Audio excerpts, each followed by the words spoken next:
Talk radio for the masses. Headline edition, July 8, 1947. The Army Air Forces has announced that a flying disc has been found and is now in the possession of the Army. If the game is rigged, change the game. Game changer. I occasionally think how quickly our differences worldwide would vanish if we were facing an alien threat from outside this world. This is Fade to Black with your host, Jimmy Church, on the Game Changer Radio Network and KGRA, the Global Radio Alliance. I need your help to get to the year 1985. You're listening to Fade to Black with Jimmy Church on the Game Changer Network.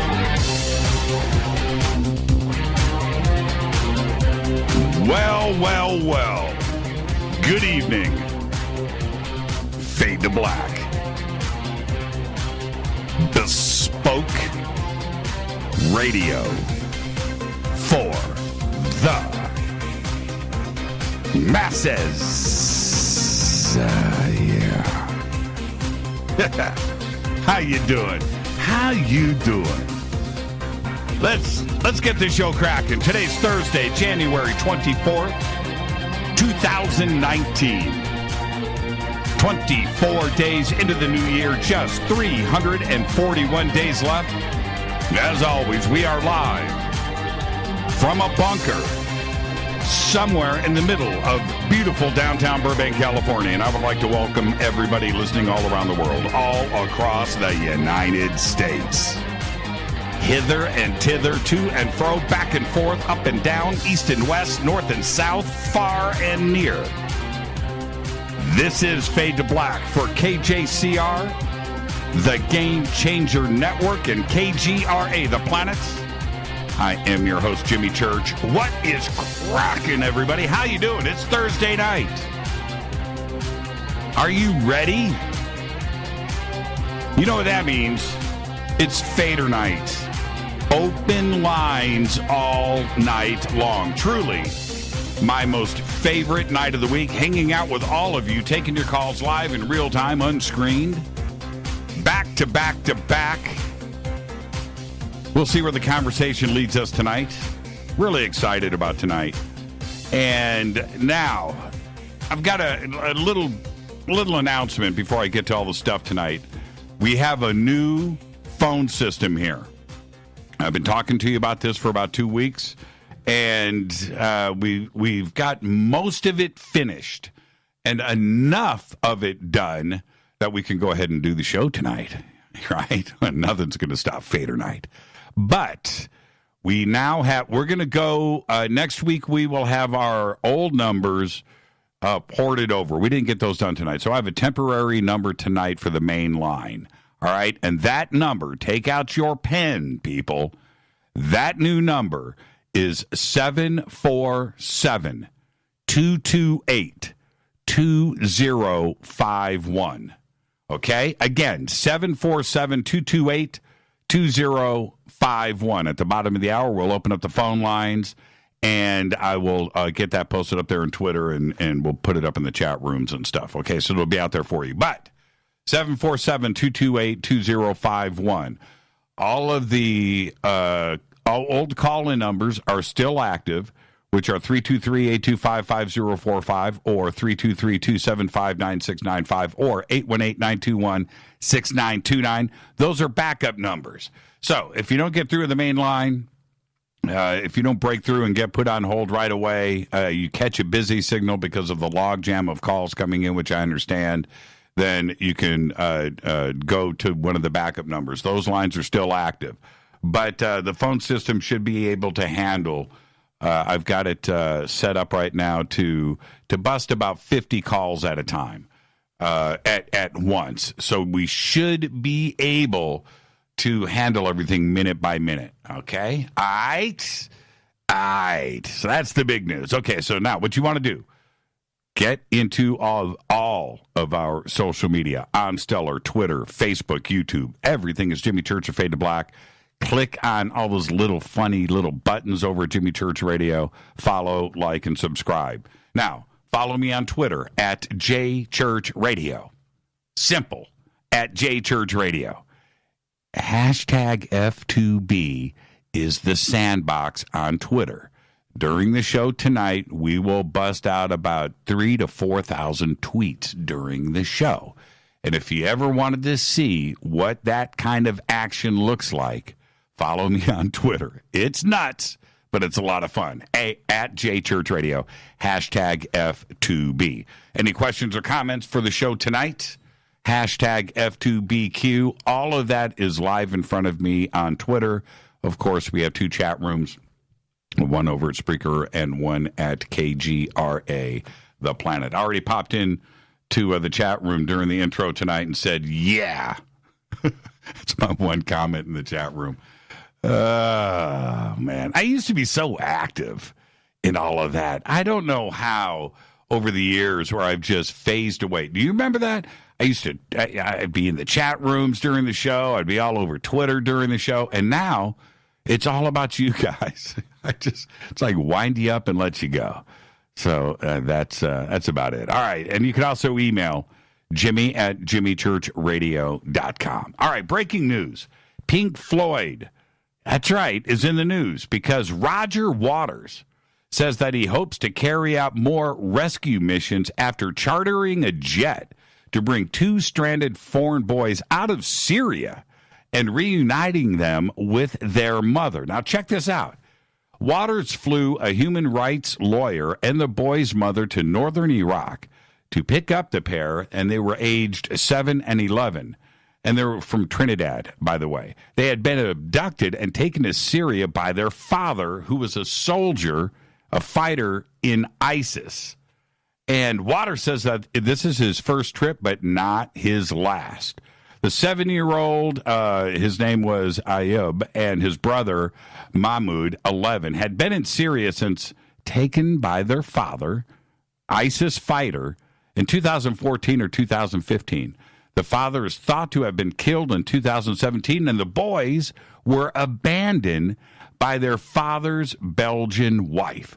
They were found by the Kurdish-led Syrian Democratic Forces and have been taken to a refugee camp up in northern Syria. Absolutely insane. And I got to say, Roger Waters, always loved him. He just went up a notch. He is truly a hero. All right before the show tonight, the United States State Department has ordered all non-emergency government employees to depart Venezuela.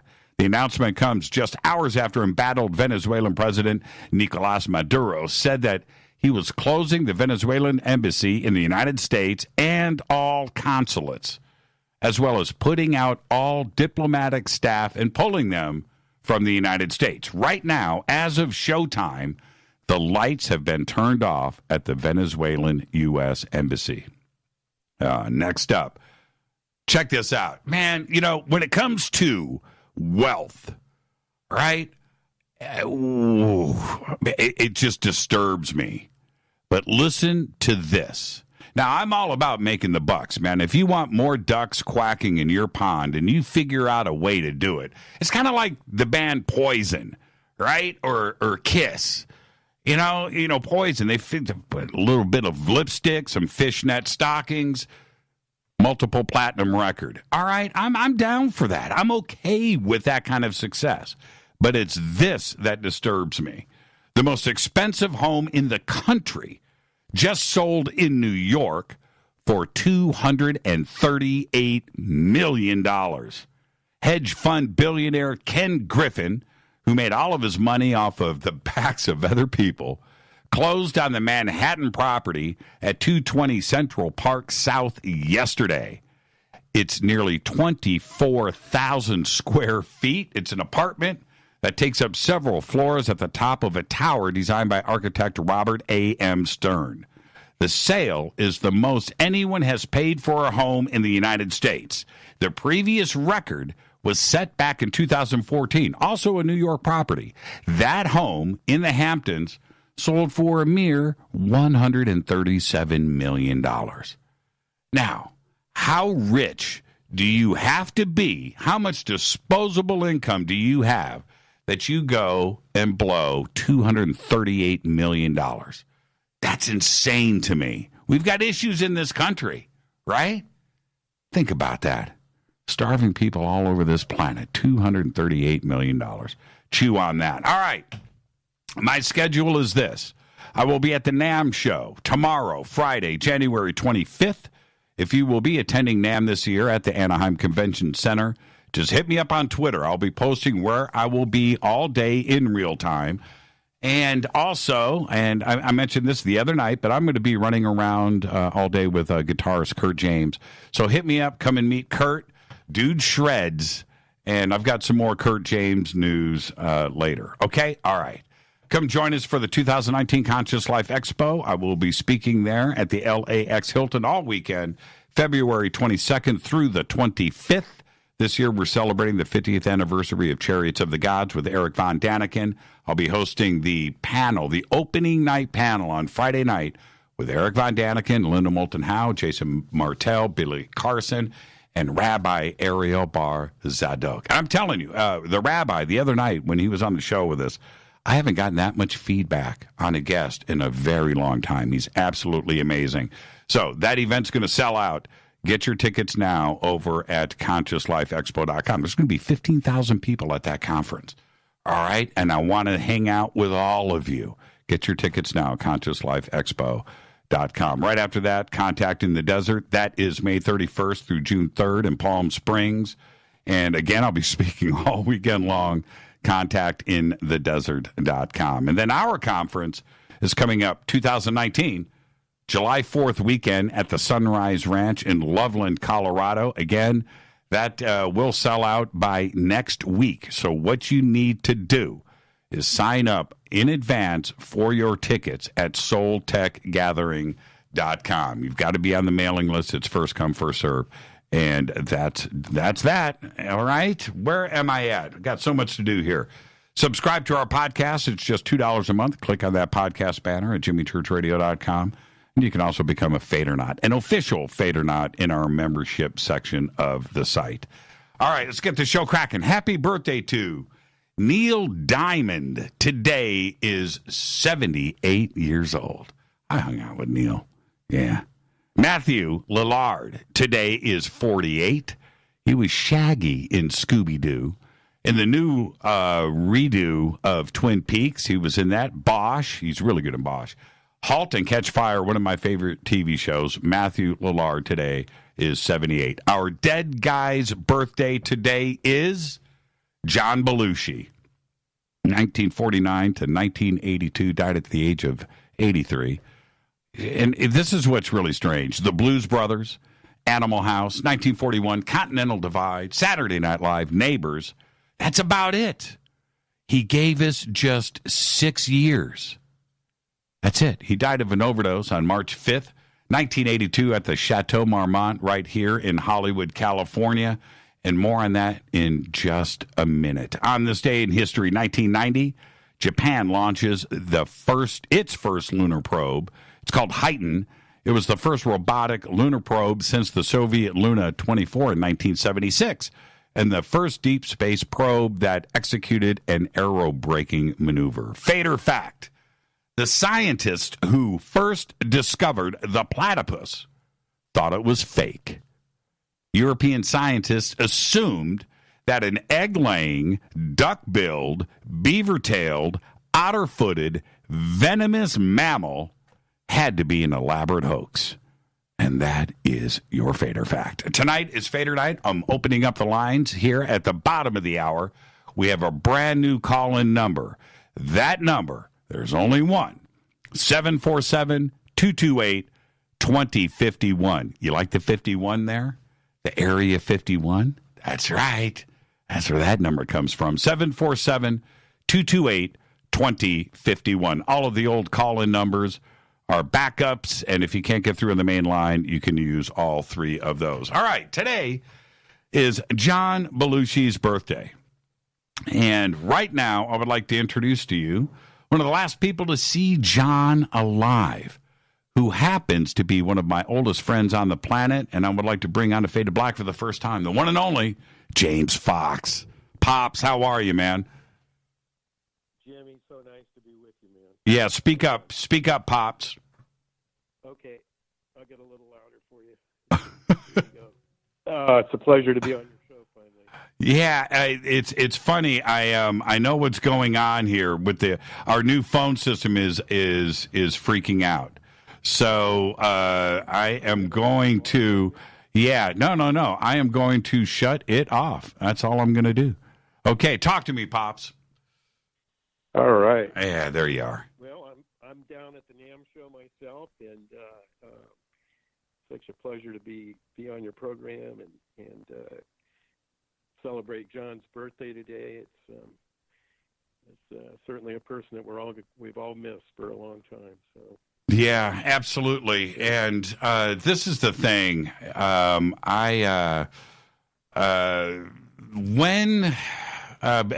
we start to get into this a little bit, when did you first meet John? Do you remember that?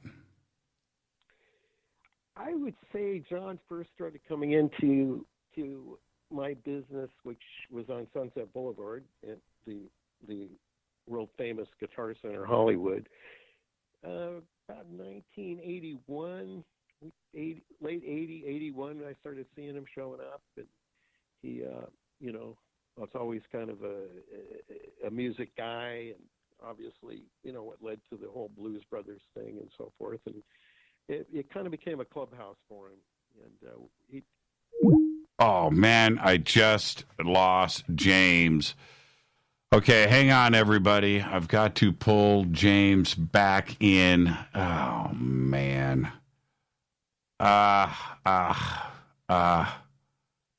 Unbelievable. Just stay right there.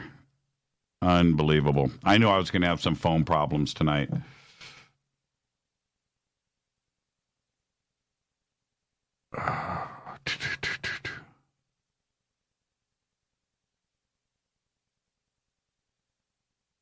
Pops, sorry about that. Pops, are you there?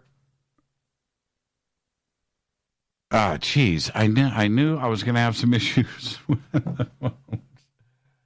Oh man, let me see what I can do here. Unbelievable, absolutely unbelievable that this is going down like it is.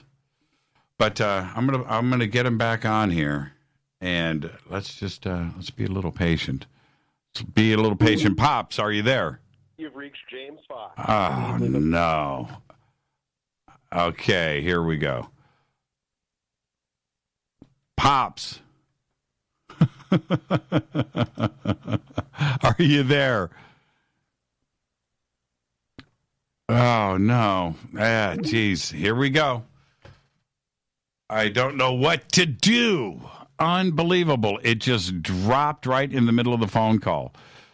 Unbelievable. Okay. Let's I'm going to see what I can do at the break.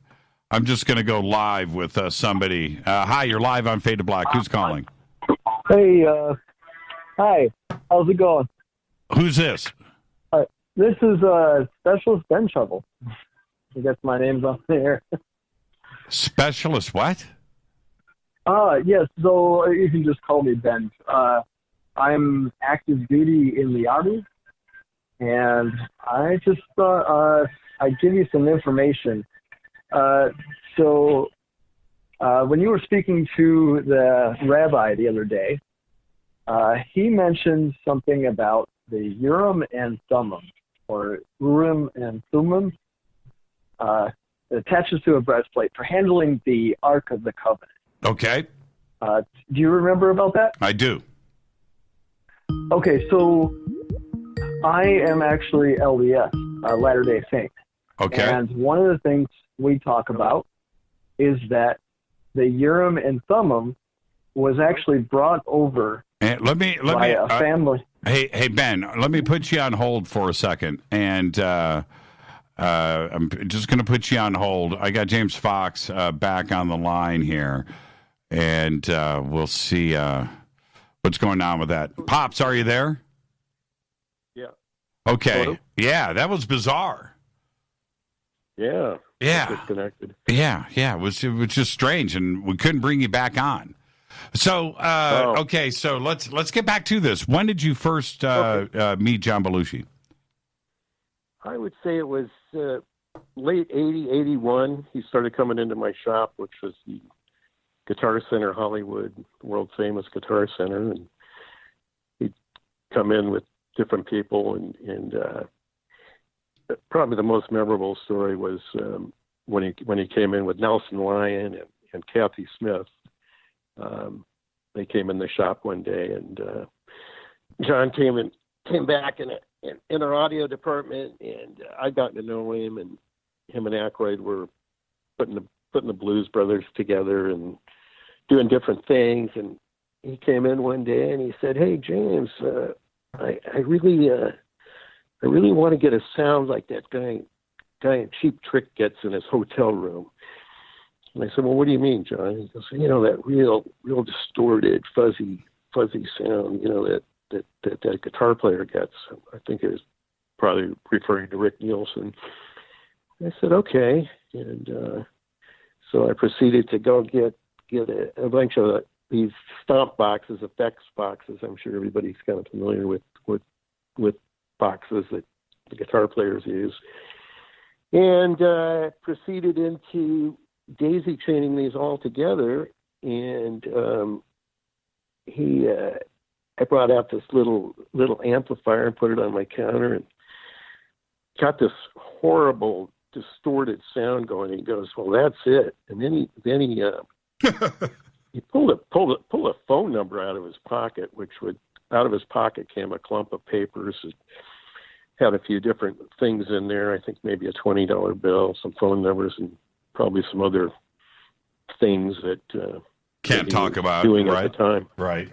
Huh? I said that we can't talk about, or we could, but yeah. Okay, so he's got a pocket full of a handful of paraphernalia out of his pocket that happen to have some money and phone numbers. Right, which was basically his wallet, if you will. Right. He was kind of disheveled, and this is how he did things. Pulled out a number. He said, "Hey, James, dial this number for me." And at the same time that I'm doing this, Kathy Smith, who I guess was kind of one of the people that led him down the dark path, was walking around in my room, and one of the head writers for Saturday Night Live, I believe a guy by the name of Nelson Lyon, was in the room with him. They were just kind of milling around, and he said, "Go ahead and dial this number for me." And he said, when I get them on the line, give me the guitar, and I'll take it from there. So basically, I believe, was calling one of the producers. I think they were doing a movie. I think they were doing the movie Neighbors at the time, and he got connected with the guy and handed him the guitar. And John didn't really play guitar. He just kind of took his kind of chubby little hand, wrapped it around, played a bar chord, and just ground the heck out of this chord, and basically said, how'd you like that? And obviously he was a little distraught with what was going on in his movie career at that time. And the whole scenario is so strange with Kathy walking around in the room and Nelson in the room, and this is real prior to his demise. And shortly thereafter, we got the news that we had lost John. Then some time lapsed, and one day we're in the shop, and a guy walked in, a reporter walked in, and he said, "I'm from the Washington Post, and we're chronicling John's life up to his death." And I said, "Okay." there was a couple other people that knew him too, besides myself, and a little bit of reluctancy to talk about it due to some of the things that he was doing, and kind of the period of the '80s that we were all in. I could kind of surmise what I'm talking about. Right. And he said this is going to be basically, chronicling John's life up to the time of his death. Little did I know that it really was. It was what was the preamble to Woodward writing the book Wired, which you are you were in the book, right? And the story I told just now is basically what I had told the reporter, and I thought it was just going to be part of this ongoing newspaper article that they were going to run, kind of showing a timeline of John's prior to his death, and they had picked up on that and put it in Wired, and it comes up as it's one of the dated entries in the book. It was kind of interesting. I didn't realize that it was going to turn into a full blown book, and obviously into a movie and so forth. And just a real wonderful guy. It's very sad. Yeah, and very sad. Pops, I've known you for over 30 years, and you and I have probably talked about John Belushi like maybe once. You know what? I could ask you right now, do you remember us ever talking about John Belushi? And you would probably say no, because it's a strange event in your life, and it I don't want to stir those memories, but the thing is, right now, on his birthday, I'm going to take this opportunity to ask you this kind of stuff. And the first thing that I want to ask you is, did you, he was hours away, maybe a day away, right? This is his last moments on Earth. Was there anything about him for you? Was he fully aware of? You know what I mean? That this is it, right? Was there anything about him that said that to you? I would say his demeanor to me was all of those things. It was kind of it was disheveled. It was confused. His general appearance was a little bit, off color. He kind of had that druggy, scroungy look to him, but at the same time, he was Belushi. He was John. We loved him, but I could tell that something wasn't right. And the dynamic, that particular lead up, that particular story I just told was really kind of started to tell what was going on with his relationship with people and what this other person was, how they were interacting with his life. And then the truth of what we know about his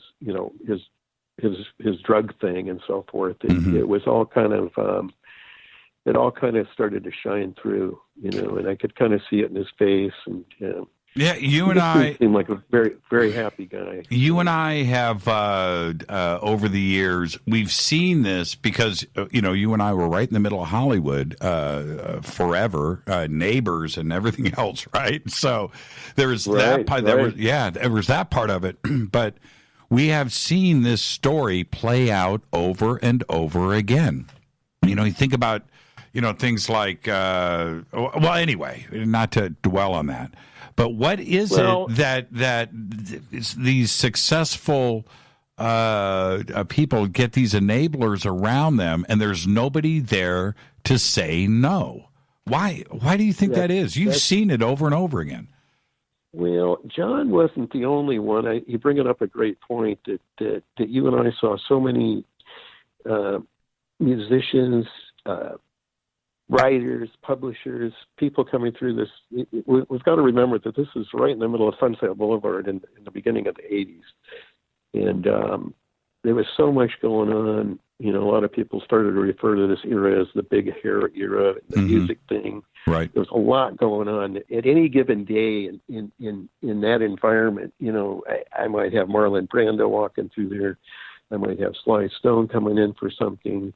You know, Roger Taylor from Queens over there. You know, wanting to check out something. So when we talk about the Guitar Center Hollywood, we're not just talking about some music store. We're talking about a kind of a institution, a catalyst of a melting pot of so many things and events and people, and it started to see some of the challenges that a lot of these people, you know, were faced with. You know, what glitters is not always gold, and you know, we've all heard Hollywood stories, but for you and I, particularly working and being around that environment, we saw it on a daily basis, and it wasn't just John. I think kind of what we're tabling tonight is John, but and rightfully so. It is his birthday, and he was such a great human being, and he brought so much to the world. But it was all around us, and it still is, and I think it's in different forms now. But during that period, all the way through, I mean, you know, we lost John in, what was it, 82? Mm-hmm.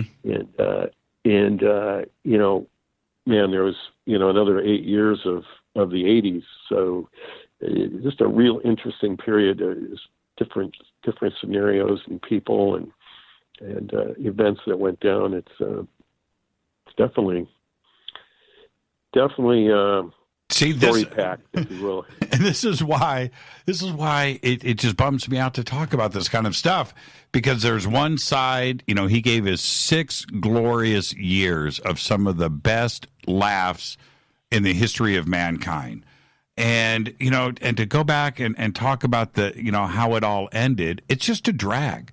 You know, it's just for nobody to be there, to be aware, to say no is very unfortunate. It's very unfortunate. But you know what the good news is? You and I are still here, and I'm going to see you tomorrow once again, Pops. Yeah. You and I. Oh, I want to tell everybody I've called Mr. Fox here Pops for about 20 years. I would about 20 years. He has always called me son. And the reason for that is that at one point he was younger and I was much younger, and he guided me through life and helped me out many times, and vice versa. I've been there as what friends do, and we've been there for each other over the years, and we've worked together for what seems like forever. And tomorrow we'll see each other once again at the NAMM show, and I can't believe it. And now you're working with Paul Reed Smith, right? I'm working with Paul Reed Smith. We were fortunate enough to have Mr. Carlos Santana in our booth today. What?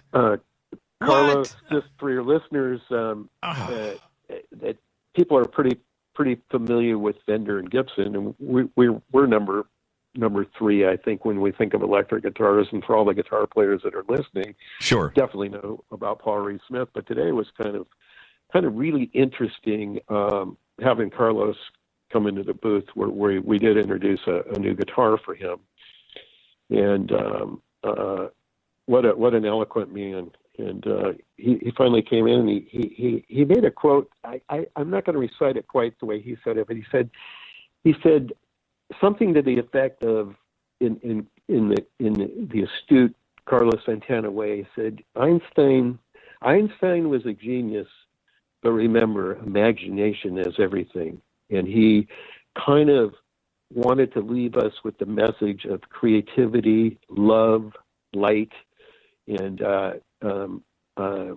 his wife Cindy, they played a backtrack. I think this was sort of an interesting part of the interview with Carlos today. They do a take on John Lennon's Imagine, with her singing and Carlos kind of embellishing on it, and they kind of opened with that. And the takeaway from that, not to get away from what we're talking about, but it was just so much about positive thought, about light, you know, just moving forward, and a man that's just all about being positive and showing love. And I think that's one of the things we can see in artists that are now in their 70s, like Carlos, that didn't run down that dark path, stayed in the right swim lane, and just always kept a very positive attitude, and just lived through his music. And we're very fortunate to have him as part of our artist group.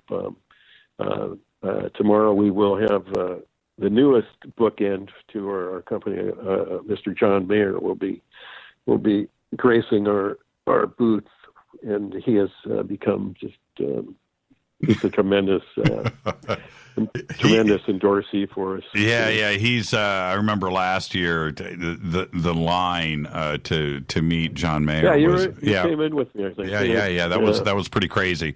Well, I look forward to tomorrow. I know that each year, traditionally, you and I go out to dinner.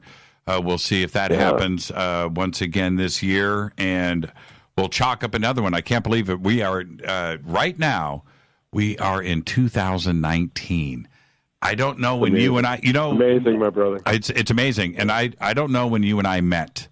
You and I have discussed this so many times over the years. I don't remember when that was, but it was somewhere in the late 80s. I know that for sure. 88-ish, and here we are at 2019. Can you believe it? Wow. Well, right. I love you. I'll see you tomorrow at the NAMM show, and absolutely. And I got to get a Paul Reed Smith to hang up here in the bunker. Pops, I've got a beautiful Les Paul Standard. I've got all these Fenders. I've got an SRV. I've got all these Strats. I've got a Jackson hanging on the wall. I need for the video, for everybody watching right now. Behind me, we gotta hang a Paul Reed Smith up there, man. Well, we'll see Paulie tomorrow when you come down, and we'll take the matter up with him. Look forward to it. I'll see you tomorrow, man. All right. Be safe and be well. Have a good night. Love you back, Pops. Thank you so much. You got it. Bye-bye. James Fox, everybody. One of my oldest friends in the world. And there are friendships that survive, that span time, and ours just goes back forever. I love that man so much. All right, this is Fadernight. It's Fade to Black. I'm your host, Jimmy Church. Thank you for letting me bring out an old friend to talk about John Belushi. We'll be right back after this short break, and I'll get to your phone call. Stay with me.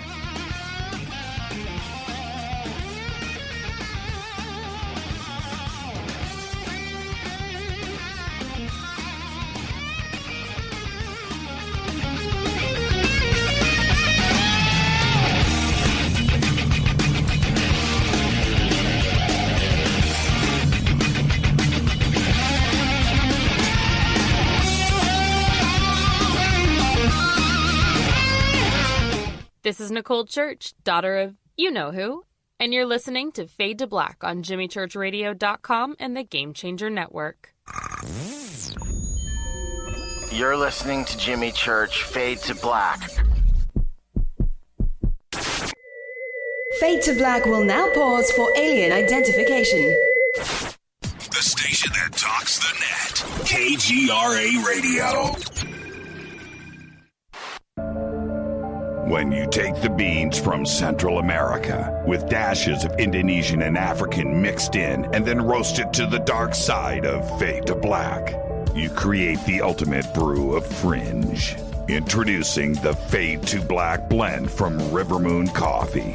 Yes, Rivermoon's darkest customized roast was created for the love of Fade to Black.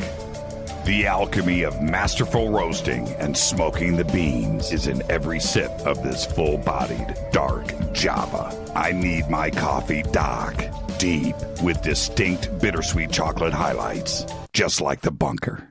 Leaning further into the darkness of the roast is Fade to Black blend from Rivermoon Coffee. Just click on the banner at JimmyChurchRadio.com and use the promo code F2BBLEND for 15% off of your order today. Go Beckley Teppy. This is Jimmy Church of Fade to Black, and you can get our podcast for just $2 per month. All you have to do is click on the podcast banner over at JimmyChurchRadio.com.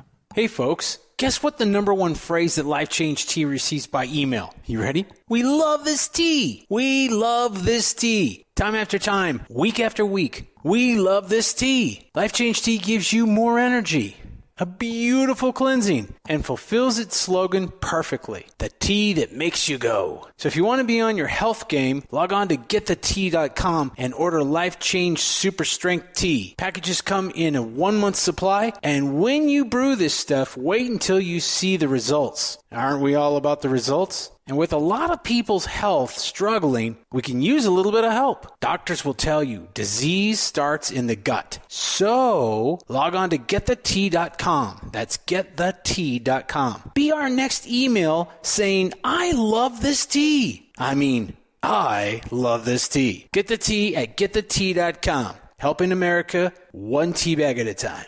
9 out of 10 geneticists agree. Fade to Black is not your father's radio show on the Game Changer Radio Network and KGRA, The Planet. Do you want to lose weight but have no idea where to begin? The Fast Start Diet, a 3-day weight loss plan, is the answer. 3 days of nutritionally balanced, calorie-restricted meals delivered right to your door. No shopping, no measuring, and no cooking.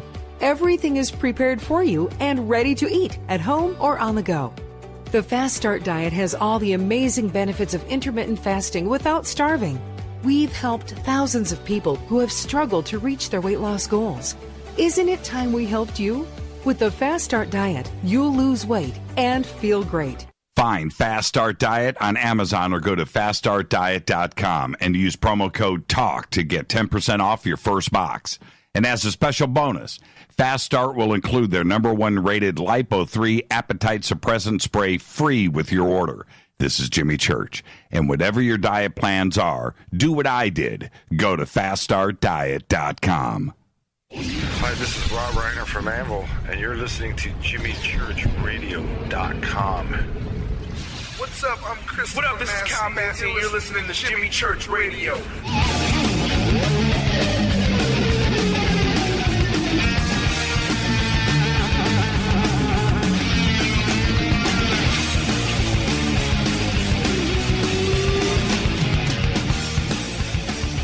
All right, welcome back. Fade to Black. I am your host, Jimmy Church.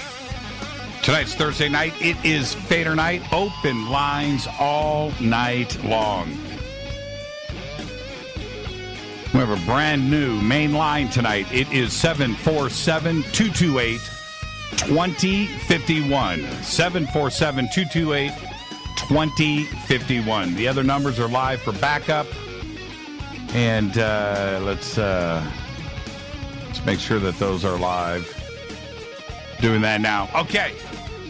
All right. Let me juggle a few things around here as I start to get this going here. I am doing this in a strange way in real time. So I'm telling everybody to just stay right there. If you are on hold, stay with me. And when I bring you on live, just turn me down in the background, okay? There's a 20-second delay in a new phone system, so you're listening to me probably off in the background and you don't realize that you're about to go live really quick. And so when that happens, just turn me down in the background. All right, Ben, thank you for holding. Are you still there? I am. Thank you for holding. Sorry about that. Our guest got disconnected and I brought you in and we couldn't reconnect him. But, thank you for holding.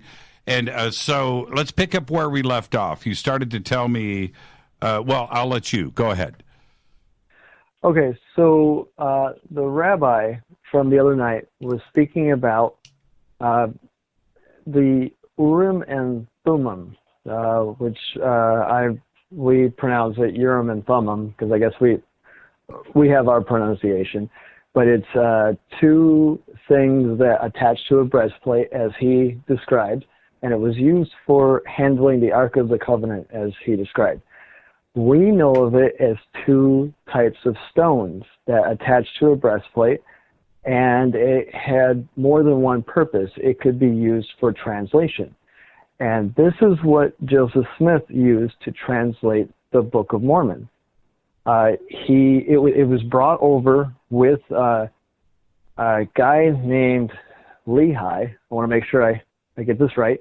So there was a guy named Laban, and he was the guy who was in charge of all the armies of Israel or Jerusalem at the time. And this was a little before 600 BC. So this is right before one of the times when Jerusalem was invaded and destroyed, and they were going bad. You know, it's happened multiple times where the people would go bad, and God would come in and say, "Look, turn around, or I'm going to destroy you." And then they wouldn't listen. He'd do it 3 times, and then he'd just wipe them out, or you know, scatter into the winds, or you know, whatever what he would do.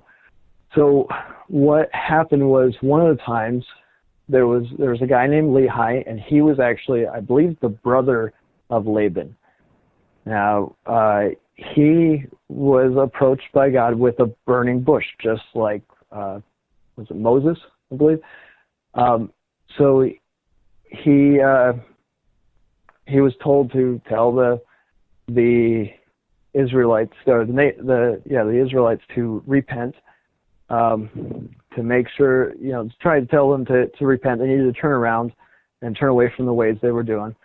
They were starting to go bad, and they didn't listen. So he went out to the field where he was working. Burning bush came back, and he said, "Okay, you know, you need to do it again." So he goes and does it again, and this time they start yelling at him. And so happens again a third time. He goes and tells them, and they start throwing.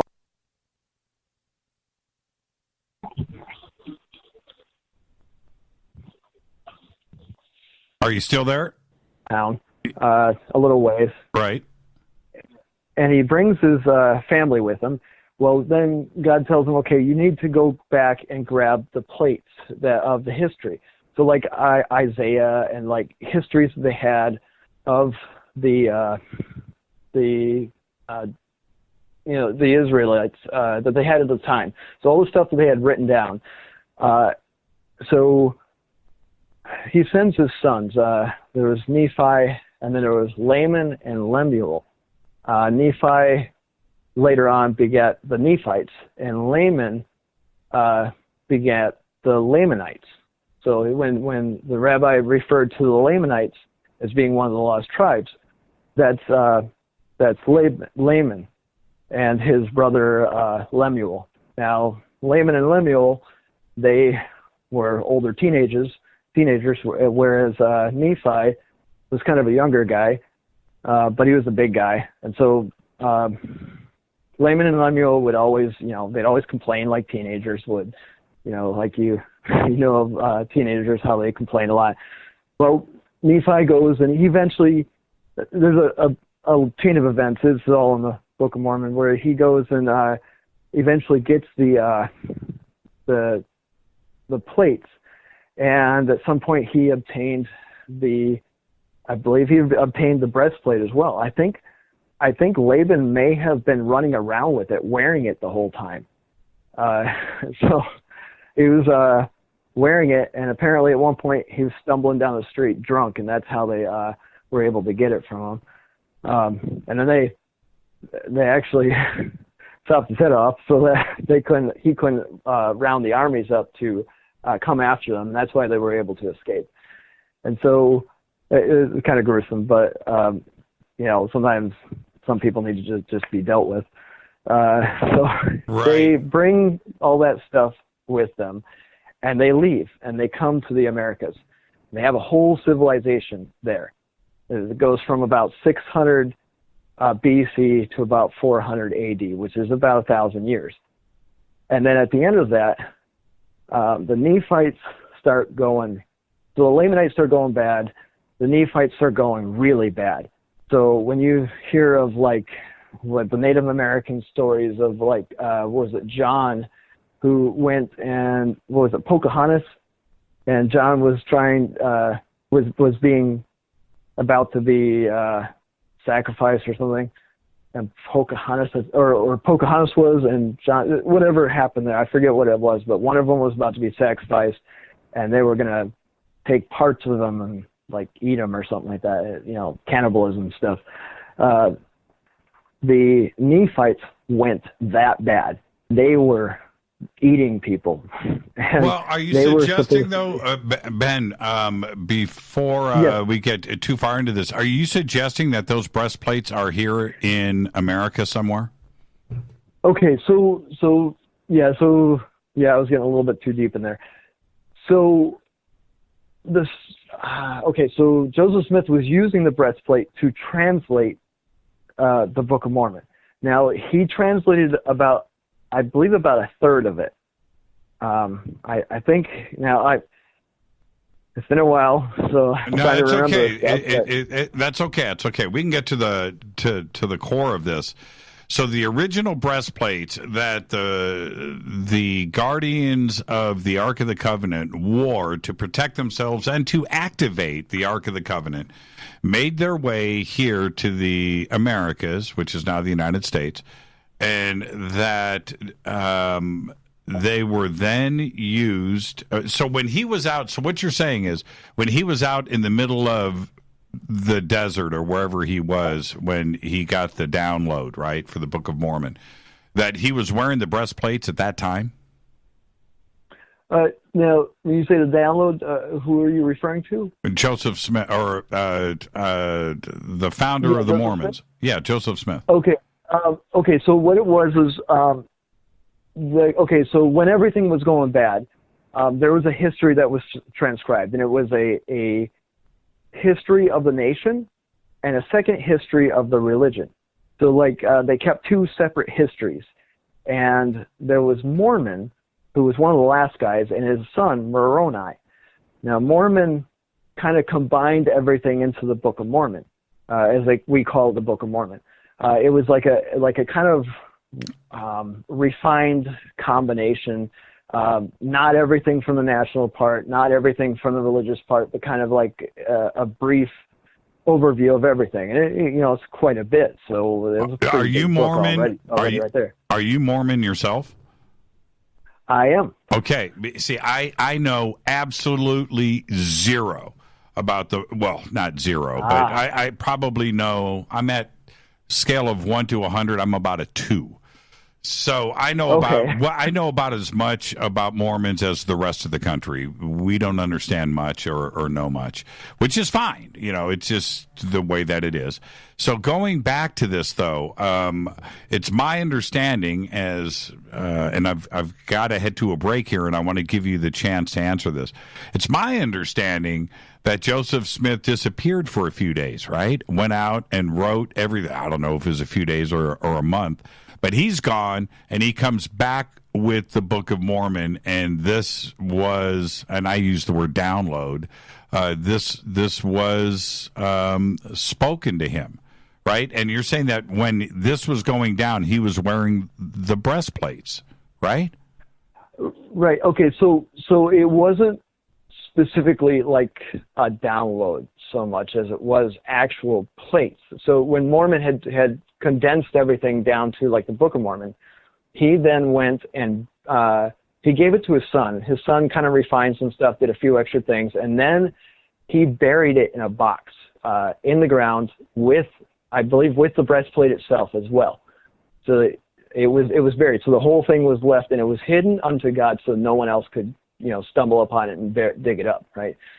When you hide something unto God, it's gone unless God says, "Hey, you find this." So the information was stored in the breastplates? The information was actually stored in the actual plates themselves. It was gold plates, and it was like instead of paper, metal plates that had writing on them. And they were, I don't remember exactly how they were writing on them, either tacking it in or actually scratching it in, but they were writing on these plates. There was gold plates, and I believe there was another type. I forget what the other one was. Where are those plates now? Do you know? Right. So now Joseph Smith translated them, and there was one plate one of them that was written twice. So basically, someone wanted to see them. He against God's wishes, he gave one of the plates away, and it just happened to be one that was translated twice. He didn't know this, or it was not translated. It was written twice in the Book of Mormon, the metal plates. He translated it. He gave this one plate away, and so it's floating around somewhere in the U.S. Some collector probably somewhere has this one gold plate that has writing on it. But the rest of it, I believe, if I understand correctly, the rest of it was then, we have about a third of all the stuff that was written, and the rest of it was given to the angel Moroni. So now when Moroni passed away, he then became an angel, and he's the one who actually showed Joseph Smith where the Book of Mormon was, and he did it over a period of 4 years, one day every year for 4 years. And that way, so, there was gold plates, he would know if he went back and grabbed it and sold it, or tried to, he would know that he was not the right guy. So, kind of a test. Wow. But what he did do, so he dug it up, translated the whole lot of what he could translate. There were parts of it sealed, meaning like he'd open up, try to pull open a part of the book, and it would a whole section would just open up with it where he couldn't pull them apart. But then there were portions where he could actually open it up and read it and translate it. And so he just went through and got what he was able to translate, and did that. I hope I'm getting this right. Someone out there is probably going to correct me. Yes, they always do that. So don't you worry about that. But it's a fascinating story. Yeah. It's a really fascinating story. And well, thank you for that, Ben, and a first-time caller. Yeah. And I think ultimately, as crazy as this sounds for me to say, for me, there's almost like there's an off-world component to this. There's something else there. Yeah, we have the technology. We have the technology. We have the plates. I thought it was the opposite. I thought the plates allowed him to receive, this information, that it was channeled. I didn't realize it came from the plates. But there's technology here, and it's a fascinating story. So, call in again. I've got to head to a break in 15 seconds. 10. Okay. Real quick, he said that when he looked at the word below it, if you look through the Urim and Thummim, below it, he would see the word in English, and that's. See, I'm telling you, there's more to this story. Thank you so much, Ben, for being so patient. Thank you so much. Absolutely fascinating phone call. Thank you so much. This is Fade to Black. I am your host, Jimmy Church, and I've got to take a break right here. And if you are on hold, stay right there. I will get to you after the break. I promise. It's Fade to Black. I'm your host, Jimmy Church. Fadernight. Got a new phone system. I've got to walk before I can run. I'll be right back. Stay with us.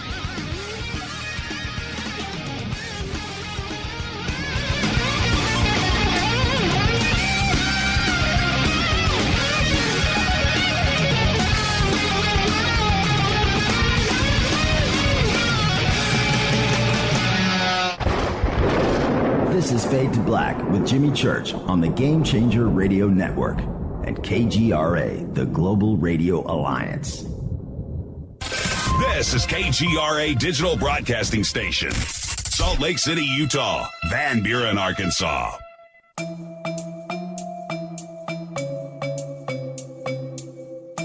Come join us for the 2019 Conscious Life Expo in Los Angeles at the LAX Hilton. This year, we are celebrating the 50th anniversary of Chariots of the Gods with Eric Von Daniken, and I'll be hosting the panel with Eric, Linda Moulton Howe, Jason Martell, Billy Carson, and join George Norrie, Nassim Haramain, Robert Schock, Daniel Brinkley, Grant Cameron, Julia Mossbridge, and another 50 speakers who will be presenting at the 2019 Conscious Life Expo. Just go to ConsciousLifeExpo.com for tickets and a full conference schedule, or click on the CLE banner at JimmyChurchRadio.com. Go back, Lee Tappy. Folks, this is very important information. What's to be said about CBD? AncientLifeOil.com. Our CBD is made from hemp and has 0.003 THC, which means this wonderful product won't get you high, no matter what amount you take. What does CBD do for the body? My hands are tied, but you can Google CBD benefits and be astounded. When you're finished reading, you'll want to log on to AncientLifeOil.com. That's AncientLifeOil.com. and purchase. Life is good when you feel good. People are tired of pain. People are asking for non-GMO organic products to help them with you fill in the blank. Legal in 49 states, and again, our CBD is made from hemp. Ancient Life Oil is about helping people one by one by one. If you wonder how good the product is, the CEO takes it every day without miss. AncientLifeOil.com. That's AncientLifeOil.com. Have a great day. Hello, I'm Katie, and you're listening to my main man, Jimmy Church, on JimmyChurchRadio.com. Hi, this is Ray Hobbs here, repping the planet, and you're listening to my good friend, Jimmy Church, Fade to Black, on the Game Changer Network and the KGRA digital broadcast station. This is Toby Kebbell. You're listening to JimmyChurchRadio.com. Don't hurt me, Jimmy. I'm only little. Hey, I'm Adrian Grenier. And this is Ari Gold. We're the Honey Brothers. Yes. We are of the Honey Brothers. Hey, I'm Adrian Grenier. And I'm Ari Gold. We're the Honey Brothers. And you're listening to Jimmy Church. The Revolution. Reclaim your active lifestyle with Angioprim. Angioprim is the original liquid oral chelation supplement. Chelation helps remove toxins, heavy metals, and cholesterol in your veins and arteries that can cause blockages. Scientific research proves the active ingredient in Angioprim has superior oral chelation action that helps promote cardiovascular health. Find out more. Go to angioprim.com. Talk to a trained consultant by calling Angioprim toll-free 877-882-7221. This is Jimmy Church of Fade to Black, and you can become an official Fadernight by just going to our membership section at JimmyChurchRadio.com. Hey, it's Grace. Can we talk about something serious for a minute? Your age. Getting old has its perks. But remember, being a few years younger, you know, your hair was thicker, you didn't have so many wrinkles, that extra weight wasn't haunting you, and you just felt better. Well, we can't turn back the clocks and go back 10 or 15 years, but you can start feeling and looking 10 or 15 years younger with Nature's Youth RSF. It's a doctor-formulated daily supplement that helps your body maintain its peak performance and fight the aging process. Imagine sleeping better, looking better, and feeling better. See how Nature's Youth RSF has helped thousands of people just like you at nature'syouth.com. nature'syouth.com. Imagine how it will feel when your family and friends are asking you what you did to look so good. Your secret will be Nature's Youth RSF. It's time to start looking better and feeling better. Learn more and order your Nature's Youth RSF at nature'syouth.com. That's nature'syouth.com. That's nature'syouth.com. Hello, this is Serena Wright Taylor from Conscious Life Expo, and you're listening to Fade to Black with Jimmy Church, who holds the Lucky Pony record for the best astrological chart since 1963. True story. This is Micah Hanks of the Gralien Report, and you're listening to Jimmy Church on Fade to Black, across the globe on the Game Changer Radio Network and the one and only KGRA Radio, The Planet.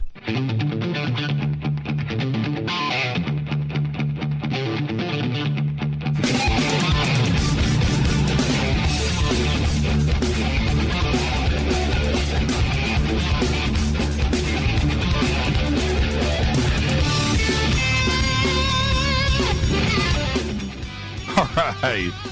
Welcome back. Fade to Black, Fadernight, Thursday night, best night of the week. We got a new phone system here, so let me explain to everybody what's going on. All right? I have the ability to bring everybody in and put you on hold. The show is not broadcasting over the hold line. For some reason, the hold stuff isn't playing. I can't figure that out, and there you go. And then, so when you call in, what you should be hearing on hold is now playing as a ringtone, right? You don't hear the phone ring, you hear an audio. Oh, and you hear me talking. So anyway, and so then when I put you on hold, there's nothing there. You're probably listening to me off to the side. So you can't listen to the show while you're on hold, which is a drag. We'll figure that part out. Okay, we'll get it done. But anyway, so when I pick up the phone and I say, welcome to Fade to Black, who's calling, turn me down. Make sure that I will give you ample time to reach over and hit the volume knob, okay? There you go. All right, let's give this a crack. Let's go to, I can't see the phone number. Okay, so you are live right now. Who's calling? Hey, this is Jared in Albuquerque. Hey, Jared in Albuquerque. How's that new phone system working? Pretty interesting, yeah. A lot of kinks to work out, but you guys are doing your best. I know it's been a long road. It's cool. I mean, I've got everybody on hold. I've got all these calls. It's all great, but So anyway, but you sound good. That's what's most important. Well, that's Jared. good. That's what's most important. Yeah, that's important. What's on your mind? What's on your mind tonight? Hey, I got a couple things to talk with you about.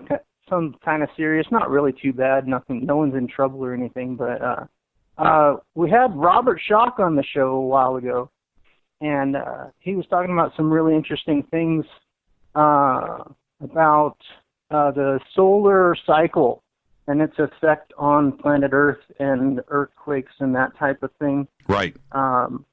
A lot of that work is from Ben Davidson. He runs a YouTube channel and a website called Suspicious Observers. Yeah, it's a great website.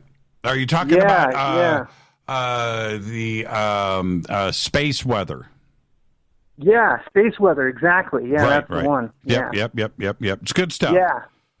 Yeah, really good. And, Schock was talking about it. He didn't ever really credit Davidson for it, but, he did mention that other people are bringing this up and that a lot of that information. Yeah, and Schock was on his show, too, as well. And I know that... Oh, really? Okay. Yeah, I had missed that one. Yeah, absolutely. And Robert and Katie and I talked about Ben, and I want to get Ben on the show. And we're going to do that very soon. But absolutely, they get a lot of material from Ben's work. There's no question about it. So what else is going on, Jared, real quick? Right, sure, yeah. So, Ben, he was a lawyer. You know, he got his doctorates with that, and he covers a lot of stuff really precisely and presents it in a really well way.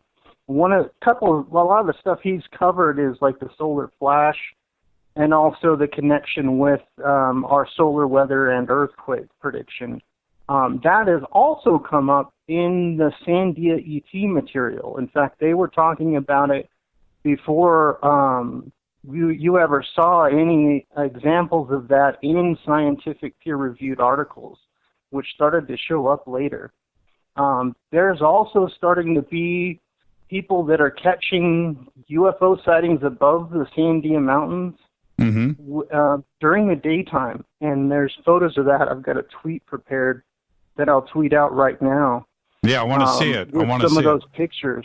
I'll tell you something else. I'll tell you something else. Ben revealed that didn't make it into the news, and it should have. That out in the asteroid belt, there was a collision last week, and an asteroid is now. It almost looks like a comet. It's got a trail coming off the back of it and is heading outside of the asteroid belt. And that's, when we're tracking asteroids and we're trying to figure stuff out, that's one thing. But the other part about it is, they're stable, they're out in the asteroid belt and they're doing their thing. But what causes an asteroid to suddenly get out of that and have gravity affect it and send it out to Jupiter, to Saturn, or to Mars, our moon, or us, right? And it was pretty interesting how he had it right there. And but the mainstream news didn't pick up on it, but he did. So he does really good work, Jared. Send me those pictures in Twitter. I want to check those out, and I'll do a retweet on them. All right, yeah, I did. I just sent it now, and just with the hashtag F2V, and I know Ben does really good work, and there's a lot of progress being made with the Sandia ET. I've been practicing their telepathy primer, and I've been able to make contact with them myself. I know that's a lot harder to prove because, you can't really take video of, telepathic experience. It looks pretty boring. You're just sitting there. Right. But there's a lot of, there's the story with them, and a lot of the evidence is piling up, and it's pretty amazing material. They've actually approached me to make a repeat appearance on the show. There's a lot they want to talk with you about, too. Absolutely, Jared. Thank you so much, and let's speak soon. All right, yeah. I'm looking at the pictures now. I'm about to do a retweet, Jared. Thank you so much, my friend. All right, great. Thanks, Jimmy. Have a good night. You too, Jared. Jared from Albuquerque. Let's just keep going down the line here. Hi, you're live on Fade to Black. Who's calling? Hi, this is Bryce Taylor. How you doing? Hi, Bryce. How are you? I'm good. Hey, I love your show. I like all the people that call in with their little bits of truth to peek into the awesome world through the lies. The awesome world what? Through the lies. It's fun to find little hidden gems of truth, especially I'm a big fan of David Wilcock and the conversations you've had with him. Okay. I just had a question. Have you heard of Andrew D. Basiago and his claims to be involved in Project Pegasus with the government in 1964 as a kid? He's been on the show many, many times. His name is Andrew. It's Andrew Basiago. I said it wrong. Yeah, like Chicago, but it's Basiago. Basiago. Okay, so yeah, you can go back and listen to the many shows that I've done with him over the years. So I'm very familiar, yes. Awesome. Just making sure. I've been digging into it, but, you have a lot of shows, so I guess I'll just catch up on what I've missed. Yeah, absolutely. Just Google Andrew Basiago, Fade to Black, and they'll all pop up right there, man. We have a lot of the stuff in the archives. Very nice. Hey, well, thank you for your time. You have a wonderful night. You too, Bryce. Thank you for the phone call. Nothing like a first-time caller on Fade to Black. It's my favorite thing, especially on a Thursday night. Let's keep going. Hi, you're live on Fade to Black. Who's calling? Hi, Jimmy. It's Deb from Sacramento. Hi, Deb from Sacramento, calling in on the new line. How's that going for you?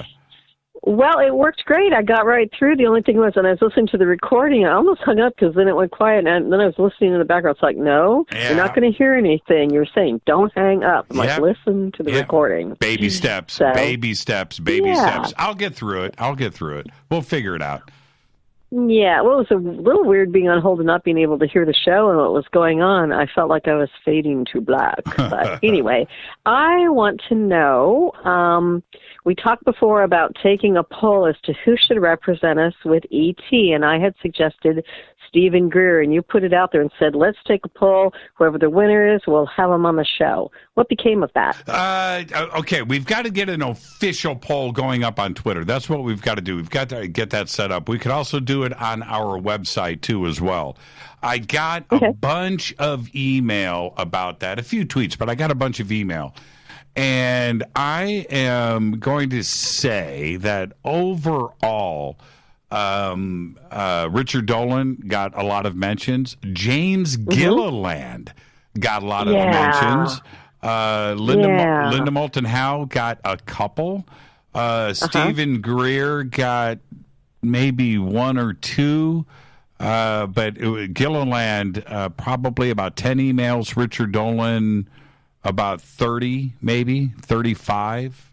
I didn't go back and do an actual count. I have them in a folder though, but that's where it kind of ended up.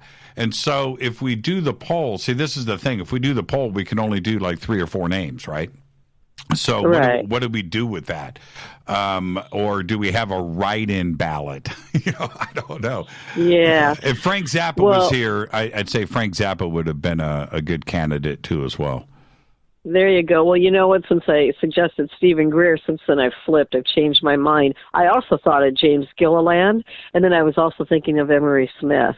Oh. Because those are the two people I think are so spiritually connected to them, and neither one of them they'd both want to do it. They'd both want to get on board and go away if they had the chance. They wouldn't be afraid at all.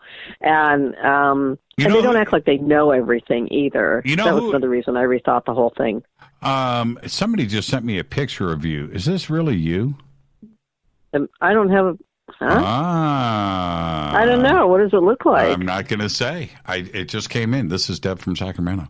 So, really? But what about? That's weird. Okay, I'm going to throw 2 or 3 or 4 other names out there. Okay. Okay. All right, and I'm being serious for a second. Okay. George Norrie. He'd be very even keeled. He'd be really good. David Wilcock is not a bad idea. Giorgio Tsoukalos would handle things correctly. He's very level-headed. Yeah, he is. Yeah, he wouldn't swing off of things too far. But you need to have somebody that would be, like fair and balanced, right? That doesn't believe one thing or the other too strongly, that has an open mind. And so I'm throwing those out there. I had somebody else that just popped into my head. And I was just thinking maybe William Henry. You know who would have been really good? John Anthony West. John Anthony West would have been amazing. He would have been. He probably is up there with them right now. Yeah. So I'm in agreement with everything. I was really surprised to see James Gilliland's his name thrown in the hat as often as it was. But to be honest with you, I think Richard Dolan would be the correct choice.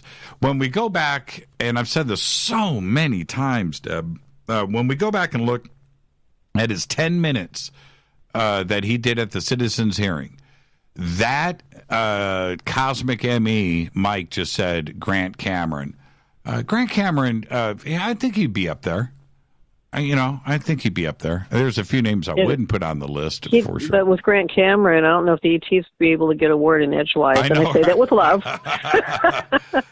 But, yeah, totally. But those 10 minutes that Richard Dolan did at the citizens' hearing is one of the most epic presentations, and every word of it.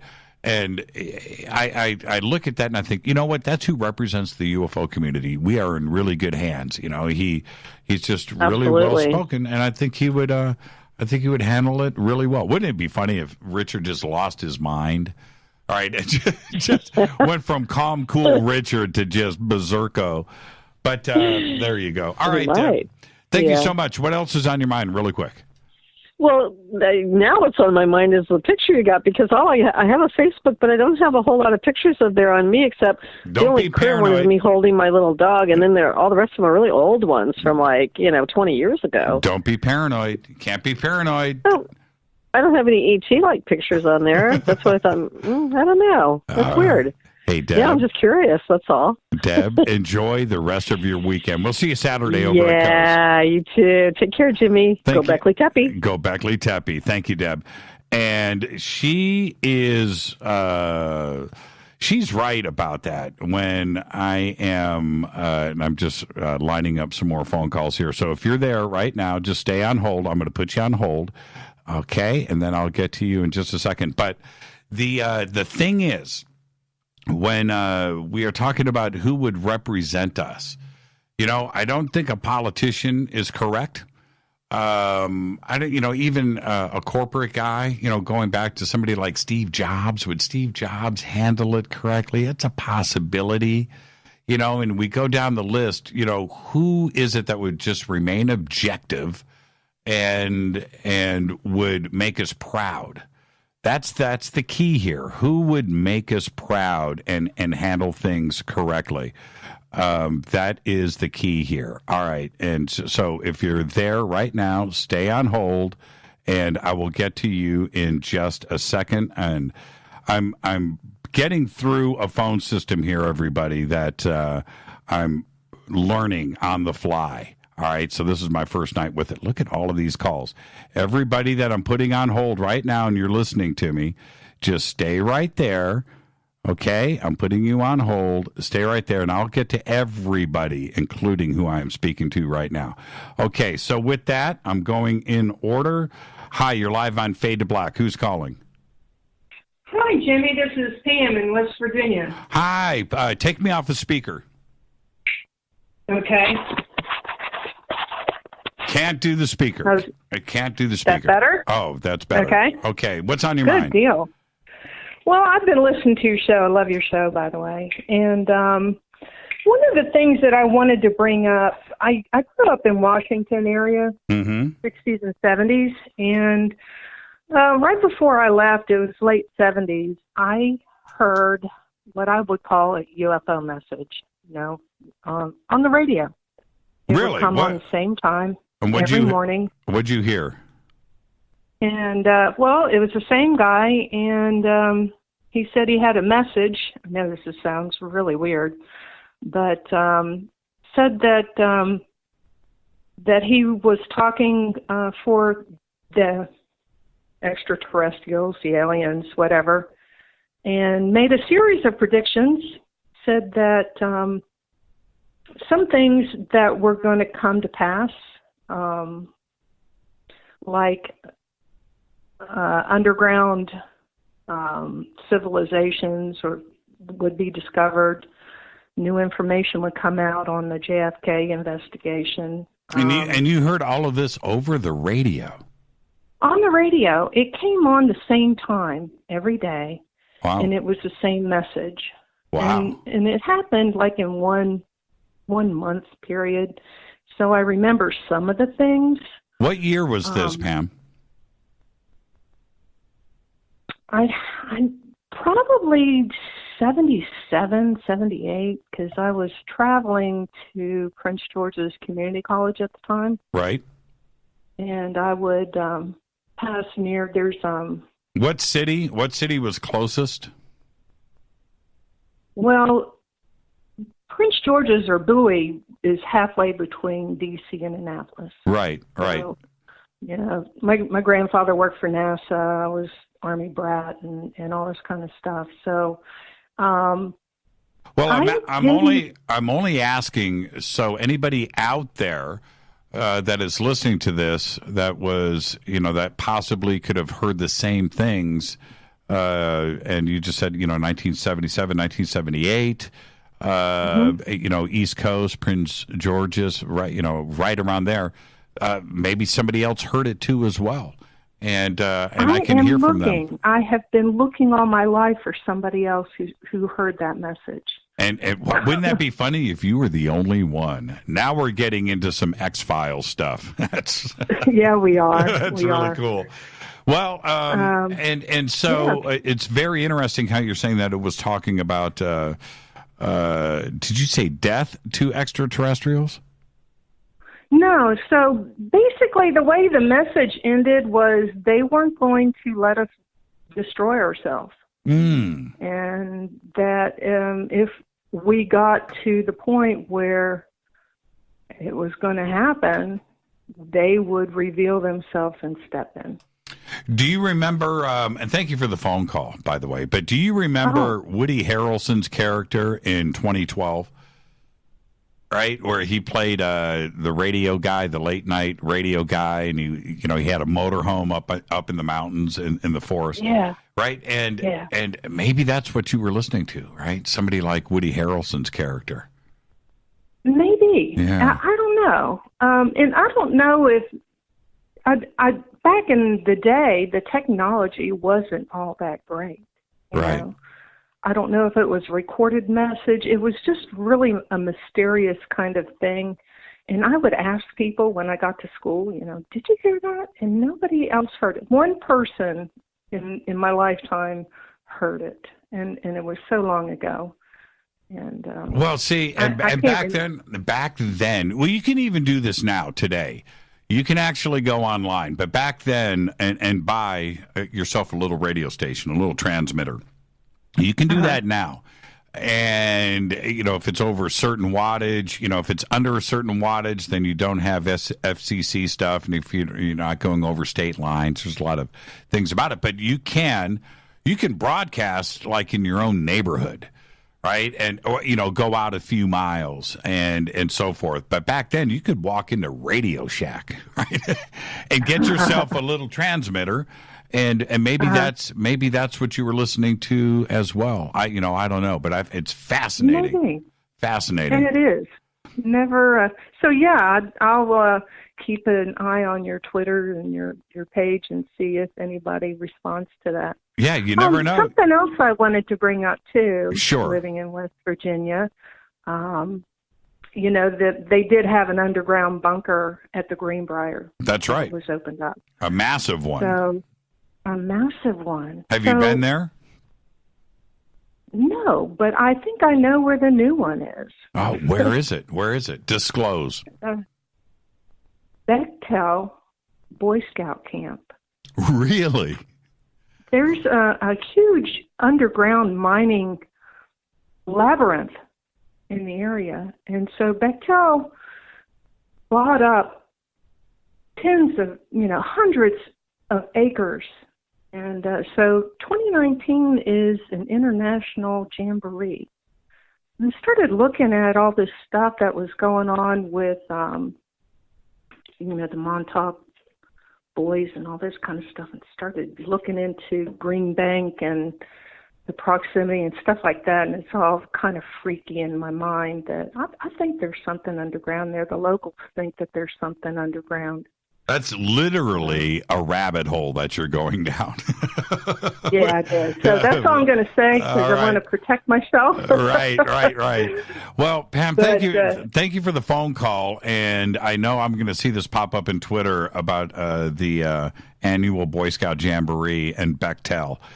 You never know, but everybody's going to start looking now. So I'll keep you posted and keep watching Twitter. Good deal. Thank you so much. Thank you. That's a great phone call right there. And, of course, all of the phone calls are great here on Fade to Black on Fadernight. Take a quick break. If you are on hold, stay right there. I am going to get to everybody, I promise. I am putting calls on hold right now, including this one. So you stay right there. I'm going to put you on hold. We'll get to everybody after the break. Stay right there.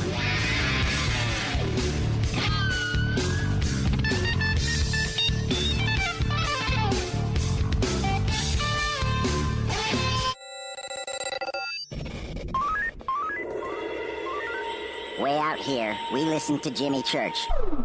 You're listening to Fade to Black. Always on the edge of the hottest alternative talk. Jimmy Church with Fade to Black. KGRARadio.com. ¿Qué tal, mis amigos? Yo soy Mario Carson, el tiburón, y los invito para que escuchen a mi buen amigo Jimmy Church Radio. ¡Claro que sí!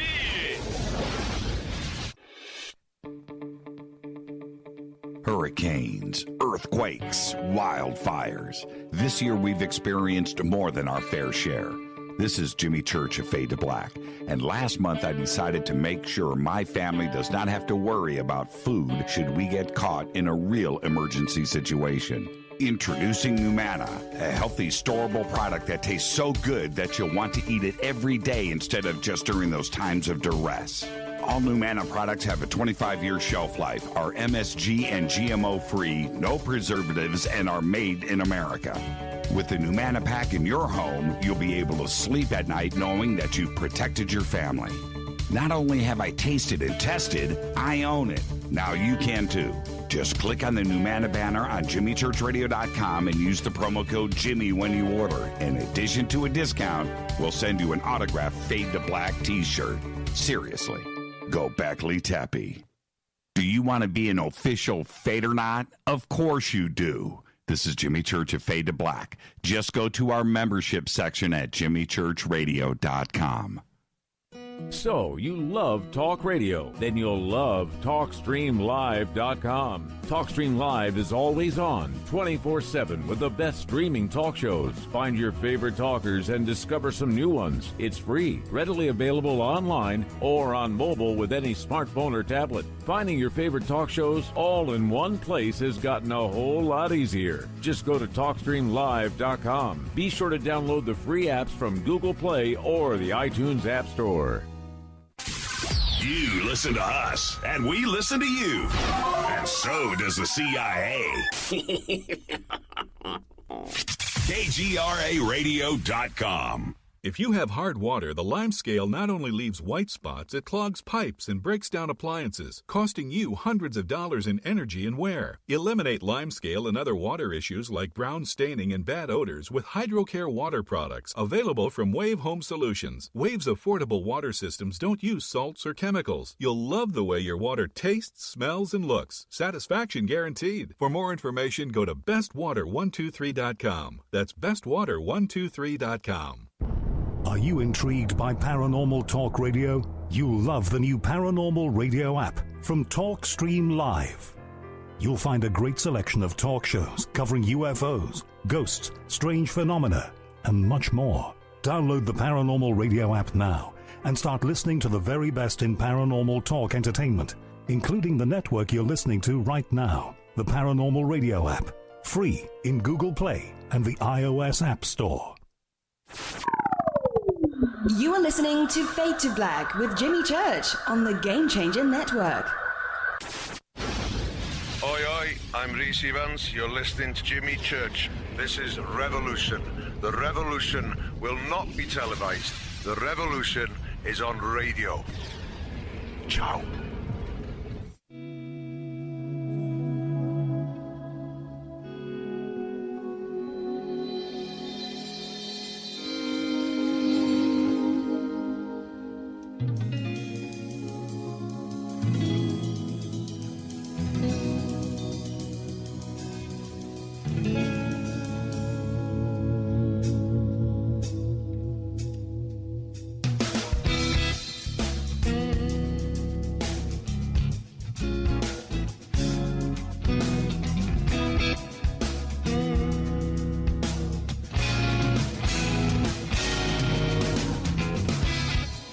Welcome back, Fade to Black.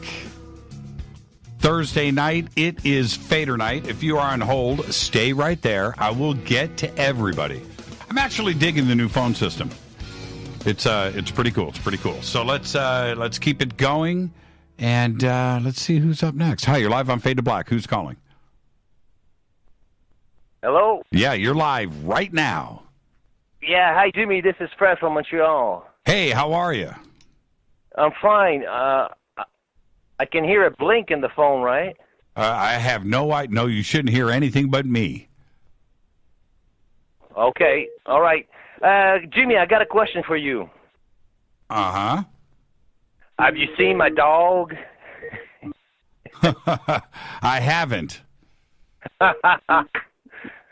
Man, I couldn't believe when you told that story. I was afraid just listening to it at home. I mean, you guys in a bunch of car in a field, in a cornfield out of nowhere, and this guy just appeared out of the fog like this. You guys must have been scared. It was a pretty intense moment. Yeah, absolutely. One of these nights, I will get one of the people in the car on this show, and we'll tell the whole story from beginning to end. Well, sorry, what? I will get somebody on the show to tell the story from their perspective. But it really happened. I don't have any other way to explain it except for the way that I have done it. That's exactly how it went down. And I've gone back, and I actually got email from a couple of people in Indianapolis that went out to the location because I gave very specific directions to it and said that they drove by there. And I went and looked at it at Google Maps now. And what used to be, it's still pretty isolated, but there is now a housing addition that butts up against this specific area. But the empty field is still there.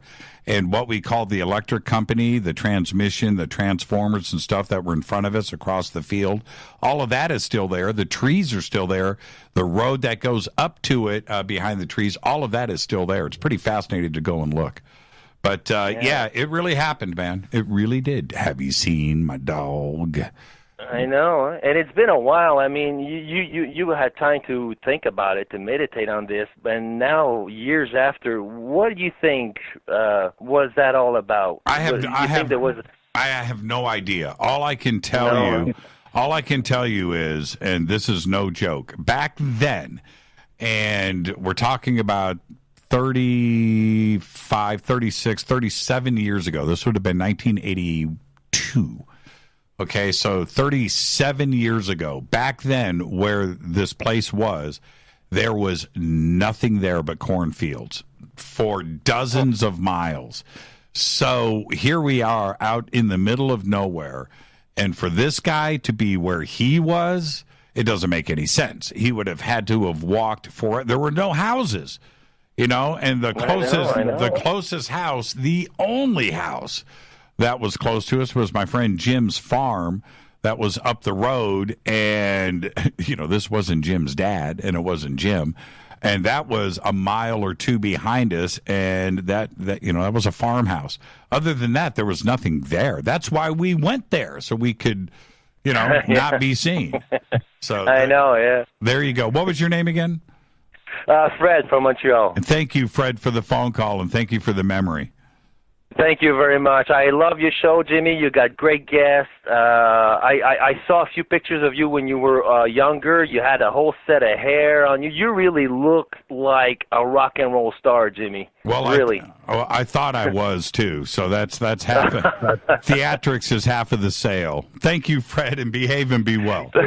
Thank you, Jimmy. Have a good night. You too, man. And nothing like somebody from the Great White North on Fade to Black. Let's keep this going. Hi, you're live on Fade to Black. Who's calling? Hi, my name is Paulolani. I'm from Colorado. Hi, Paulolani from Colorado. How are you?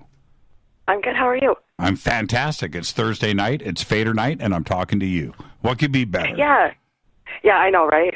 Oh, actually, I'm here with my husband right now, and this is the first time that we're listening to you live.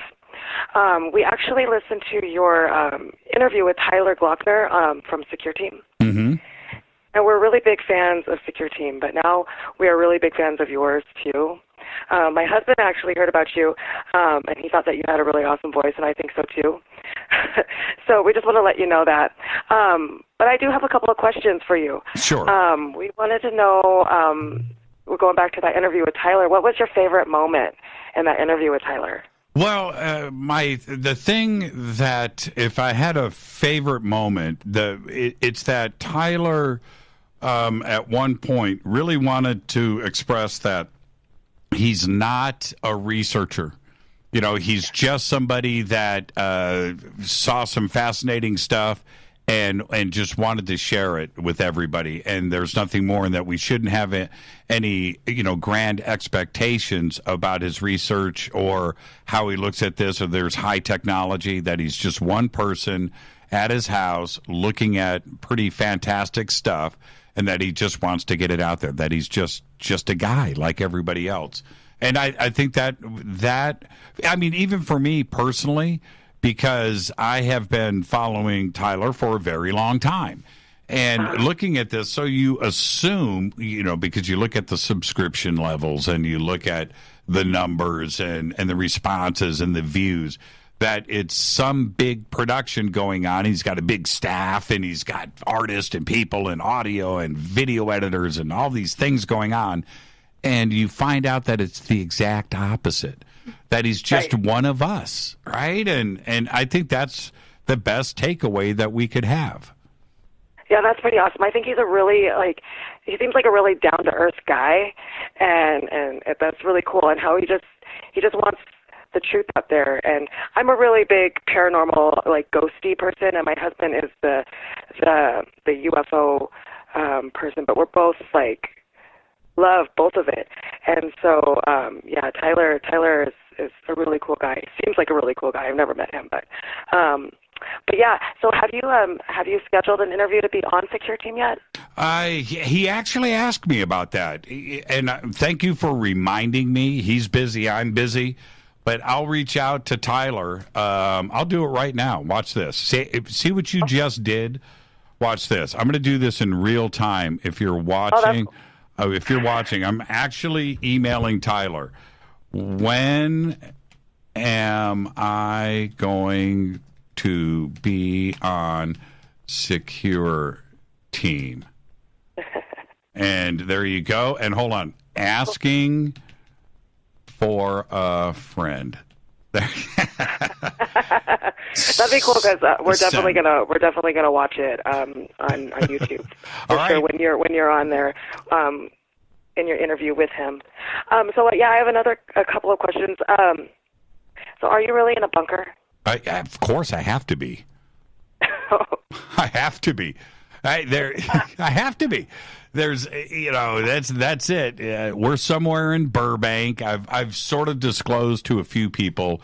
I went out to lunch with somebody, a friend, and in Burbank, and we're sitting at this restaurant, and he goes, "Okay, so where's the bunker?"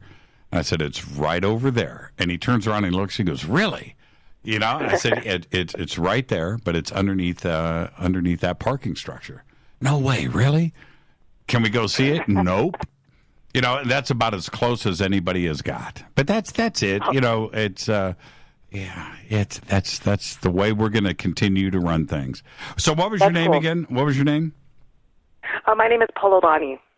Okay, I am going to tell Tyler. I've got it right here. I'm going to tell him that Polovani made me do this. Okay?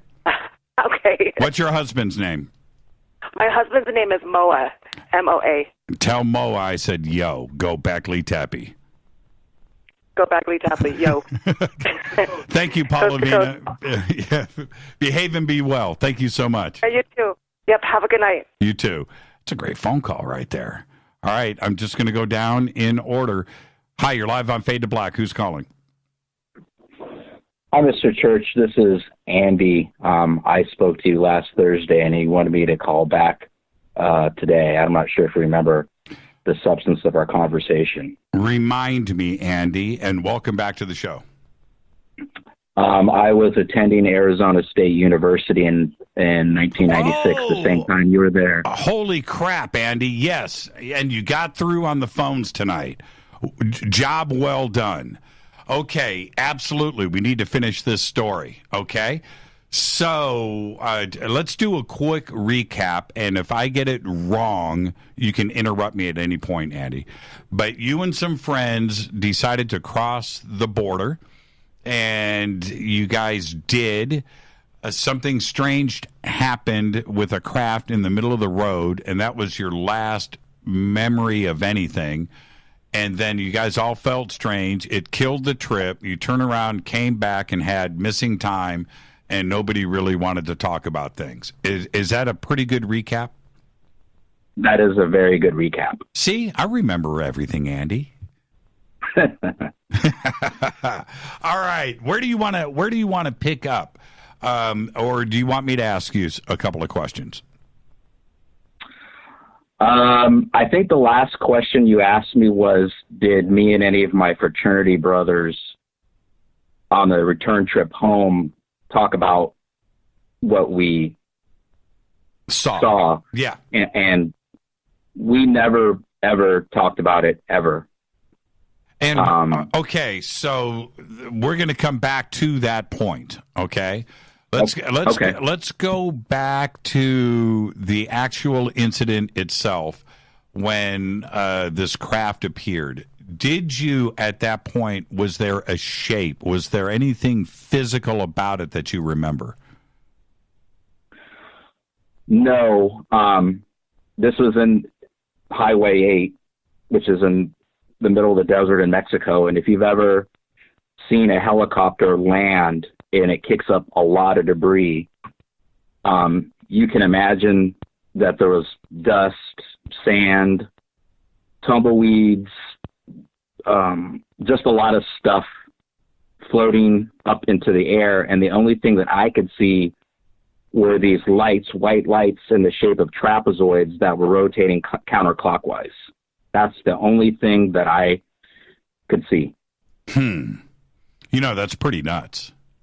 That's pretty nuts. It must have been scary. So how long, because I want to get to the point where you guys are actually driving back, how long did the actual event take place, to the best of your memory? Well, when I came to, I thought it was about 10 or 15 minutes later. And I just remember everybody, it was like in a fog. The radio was off. Nobody was talking. And my fraternity brother, sitting in the right front passenger seat, made a comment about, was that a UFO on the road? And I remember through regression with Yvonne Smith that I didn't want to answer right away because I didn't want to be made fun of or get ridiculed. So I was waiting to see if anybody else said anything. And someone else says, yeah, I think there was a UFO in the middle of the road. And I said, yeah, that was awfully strange. But after that, there was no further discussion. We didn't talk about it. It was kind of like we were just focused on, hey, we want to get to Rocky Point as soon as possible. Did you guys attempt to stop the car? I don't consciously remember us stopping the car, but under regression, the car was stopped. Prior to seeing this, whatever it was, in the middle of the highway, I told Yvonne that I actually was feeling kind of uneasy about the trip because it was kind of like last minute, and I was wondering if I was going to have enough money. And then in my regression, I told Yvonne that for some reason, I couldn't see the stars in the sky anymore, and that I felt like we were being watched. And I remember at some point the radio going off, and I could just see the lights from the dashboard kind of glowing in the car because there's no street lights, there's no city around. It was pretty pitch black. And at some point we observed this object in the middle of the road. And at that point, I basically said we were like robots. Nobody was talking. The car diagonally parked off the road, and the incident started to kind of unfold from there. I don't know how far down the rabbit hole you want me to go with this, or well, I want to hear everything. How long was the car? How long were you guys there? Anywhere from like 45 minutes to maybe an hour and a half. Did you guys make contact? There was a lot of blockage during the regression. I don't remember seeing my fraternity brothers on board the craft, but I did make contact with approximately 3 to 4 beings while on board the craft. And I remember getting my left index finger pricked. They took like a blood sample or something. Mm-hmm. And there was no communication verbally. There was some communication telepathically. And I mean, it sounds so strange when I talk about this, even though I'm talking on the show, because I feel like I sound like a crazy person. But the basic communication is that I had been trained in that they didn't necessarily need to subdue me that much because I had been through this before, if that makes any sense. And that it was just very difficult to move or see anything. My peripheral vision was pretty much gone. I only could see kind of directly in front of me. When I've described other experiences that I've had, I've described it as feeling like I'm in a jar of molasses. It's just really hard to move. What did the if you don't mind me asking, Andy, what did these entities, these beings, what did they look like? They're your stereotypical, I don't like saying this, but your stereotypical gray aliens. They wear form-fitting black suits that are all one piece. The best way I could describe it would be like a wetsuit. Mm-hmm. I couldn't see their feet. I could only observe from maybe like their torso on up. You know, they have the large black eyes. Were they mean? Were you intimidated? No, I was completely under their control. I was essentially like a robot or a light switch that you can flip on or off. Right.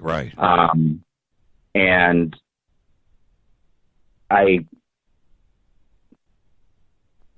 it was just a very awkward time.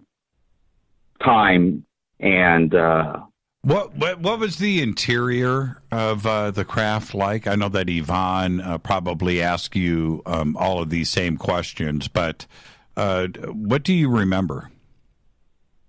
I described it as being like a honeycomb interior, like very curved, but honeycomb kind of like shapes inside.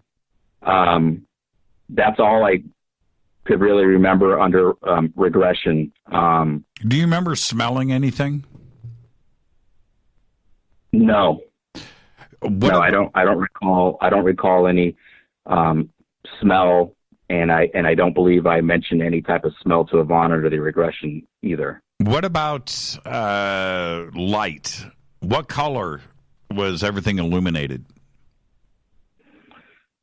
To me, I did remember in the regression that I did specifically say that I felt like there was no visible lighting system. It just seemed like it was lit within the interior, like whitish. It was whitish. Okay. Yeah, but I didn't see like a light bulb or a lamp or fluorescent lights. It just seemed to be somehow in the interior of where I was at and what I saw was lit from within. I couldn't see a visible light source. How big was it? Were you just in one room, or were you able to, how big do you think this ship was? At this point, I would just be guessing. Maybe 30, 40 feet in diameter. I'm not sure. I only remember being in the one room and going around a curved hallway, and that is pretty much about it as far as okay, fair enough. The size of the craft. And the how did you get on and off the ship? Do you remember? That's the I'm glad you asked that question. When I had this communication mentally with these people, and they said that I had been trained, they actually didn't come down from the craft. I actually opened up the car door and walked up the ramp myself, and they were there, and they kind of assisted me in getting up, which is kind of sad to me in a way, because it's kind of like I feel like I'm a piece of livestock or a cattle that I don't need to be prodded or... Yeah, you had no control. You couldn't control yourself. You don't think you could have said no? Absolutely not. Right. And what about physically? If you wanted to, not get in a fight or anything like that, but resist or try to walk away, was that possible, or were you just completely under their control? I would say was completely under their control. In many of my experiences, I feel like I'm in a jar of molasses. It's very difficult to move. I'm more aware of what's going on in my mind, whereas I don't have any control over the physical part of my body. Really quick, Andy, and again, we're going to be up against a break here, so let me get a couple of things in really quick. Did they have a message for you? Did they tell you why they were here, why they were doing this with you? Did they have a message for the rest of us? No, they didn't. When I talk about my experiences within the group or on one-on-one, I make it quite clear. I don't know anything about their propulsion systems. I don't know where they come from.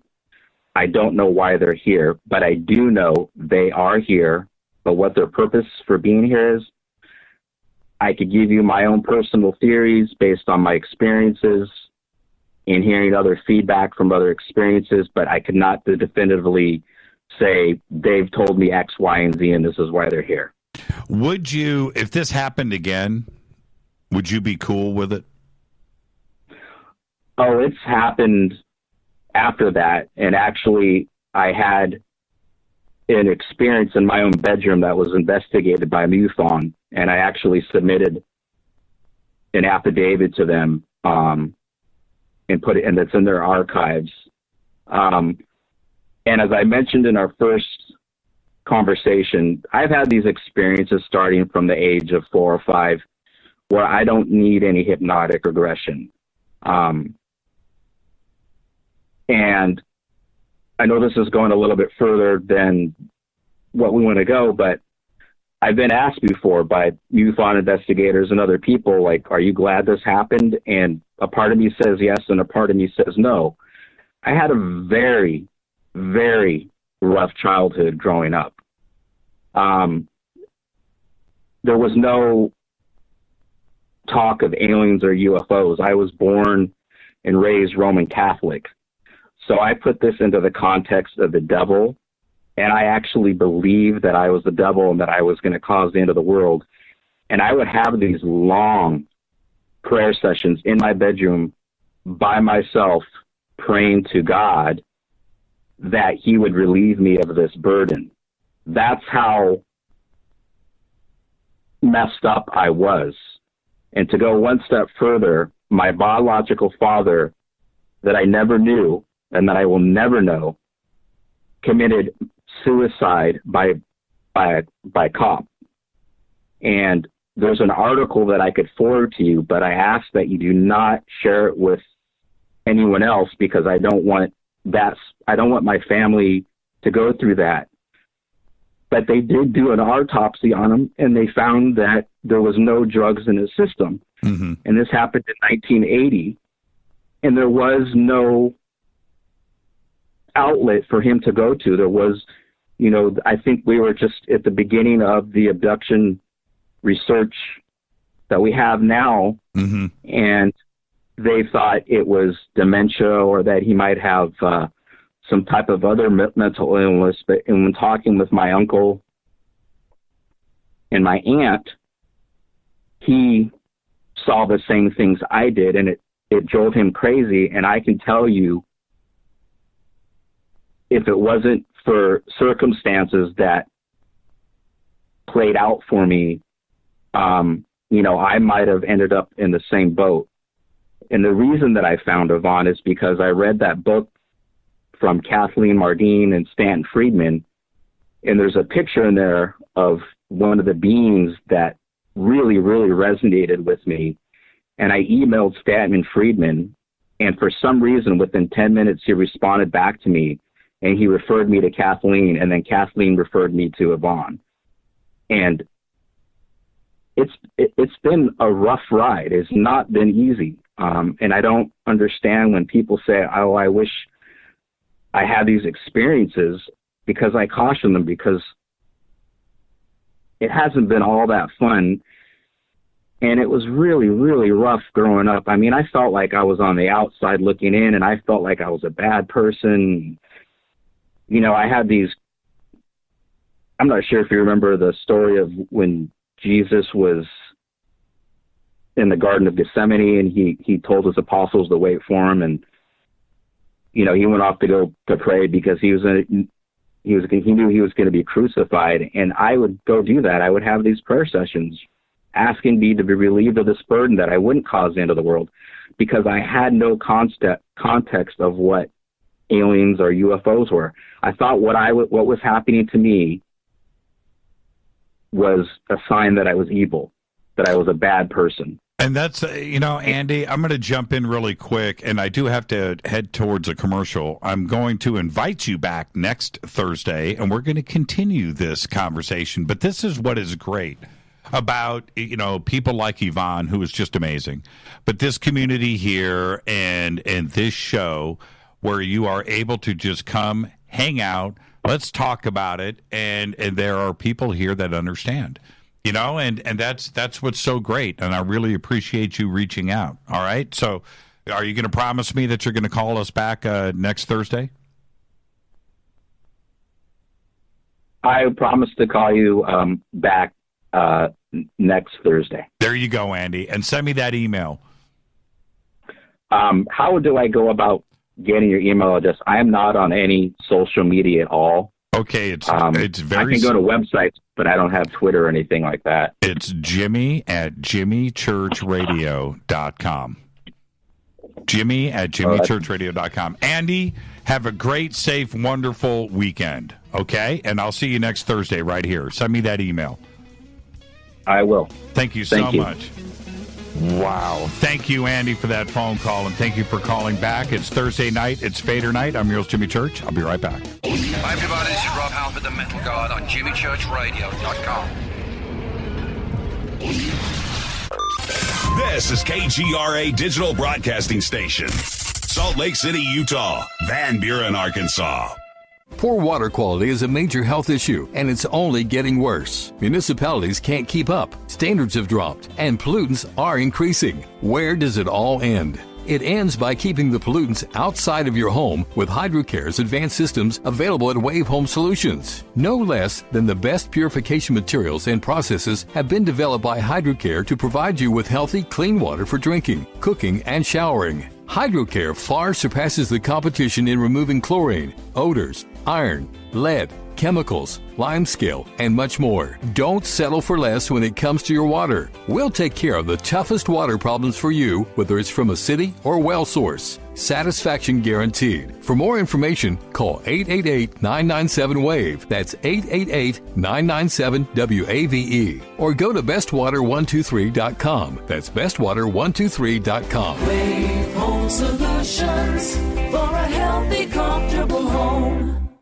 Your contact for current news and trending topics. KGRARadio.com. Does your basement or crawl space have a damp, musty smell? Well, watch out. That's a sign of too much moisture and not enough ventilation. And that can mean increased mold growth and the buildup of harmful toxins and gases. Don't bother with a dehumidifier. It just circulates the same unhealthy air. Now there's a better way to remove these dangers and odors. It's with the computerized Wave Moisture Control Unit that reduces moisture and expels pollutants. We replaced our old dehumidifier with the Wave unit, and in only 3 weeks, our basement is dry and the musty smell is gone. Wave units require no maintenance, no buckets of water or filters, and costs only pennies a day to run. Breathe better, live healthier with an affordable, no-maintenance Wave unit. Call 888-717-WAVE, 888-717-WAVE, or visit dryhealthyhome.com, dryhealthyhome.com. Ride the Wave Home Solutions for a healthy, comfortable home. This is Jimmy Church of Fade to Black, and I only drink Fade to Black blend coffee from River Moon. Just click on the River Moon coffee banner at jimmychurchradio.com. Promo code F2B Blend. So are you tired of being tired? Well, then it's time to get the tea. Hey, it's Lisa here to tell you about this all-natural, all-organic tea I've been drinking that has had great results for over 20 years. It's called Life Change Tea, and it's specially formulated to help detoxify and cleanse your kidneys, liver, colon, and blood all at once. The colon is one of the most ignored organs in the human body. The faster that waste is eliminated from the body, the less time that waste sits in our intestines, spreading toxins toxins to our bloodstream. This tea helps cleanse chemicals caused by outside intruders from our entire digestive system. And get this, weight loss can be a side effect. And with continued use of the tea, you can experience clearer, healthier, younger looking skin, increased energy, and a happier outlook on life. So if you're tired of being tired, get the Life Change Tea at getthetea.com. That's getthetea.com. And like me, you'll be glad you did. Did you know that when you're on the road with limited data or Wi-Fi available, you can still listen to every minute of Fade to Black by just calling 605-562-4482. No smartphone, app, or internet needed. It saves your data plan and no extra cost if you have unlimited minutes. Just call 605-562-4482. You can listen to me, Jimmy Church, on any phone, anytime, anywhere. Go Beckley Tappy.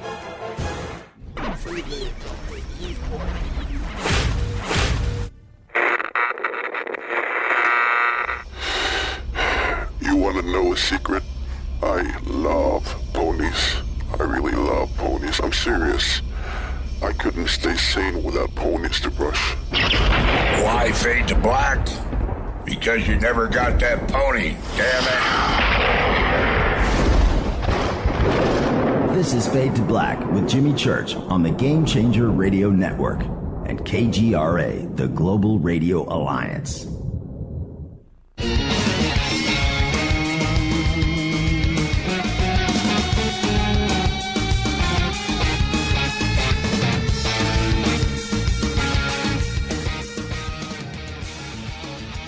Welcome back, Fade to Black. I am your host, Jimmy Church. Thursday night, Fadernight. We have a new call-in number, 747-228-2051. 747-228-2051. That's our new Area 51 call-in number. It's pretty cool. All right. Oh, thank you for holding. You've been holding for a very long time. Thank you. You're up next. Who's calling? Hi, this is Benz again. This is who? So, Benz, I was the one about the Mormon thing. Okay, about Ben. The Urim and Thummim. Okay, we try to do only one call a night, Ben. So, all right, you got through on the. Go ahead. Okay, so I just wanted to run over a few things real quick. One call. So this is gonna hurt a lot of people, but you know David Adair? I do know David Adair. Okay, so he actually at the end of one of his speeches, he actually spoke about Dr. Greer, and he said that since he's part of some of the secret space program stuff in some of the USAPs and the SAPs, he said Dr. Greer has actually sold out. Dr. Greer actually, when his two friends were killed with cancer, that he actually contracted it as well, and the CIA approached him and said, "Look, if you don't sell out to us, you're gonna die." And so he said, "Okay," and they gave him a cure, and that's what happened. According to him, according to David Adair. So I'm just throwing that out there. That's a lot of people are gonna be brokenhearted about that. Another thing, I want you to, if you can write some stuff down real quick, if that's possible. Edge of Wonder is a YouTube channel. I think you should look into, maybe see if you can do an interview with. That would be kind of cool. Also, so that's Edge of Wonder. Okay, I don't have a whole lot of time to go out and check out YouTube channels and stuff, but I did write it down. Okay, and then also, so Mud Fossil University, it's Mud Fossil University. So he does something where he actually finds like giant, like fossilized giant stuff, where he actually he takes samples of the remains, the fossilized like fingers and stuff like that, and he will drill out a piece, send it into a lab to get a DNA test, and it will get a DNA test sent back with actual DNA results. which I think is kind of cool. Okay, It's I'll check actual proof, actually getting stuff. All right, Ben. And then Bright Insight. So Bright Insight, he's a guy who actually does research into Atlantis. And he's a former Army soldier as well. But he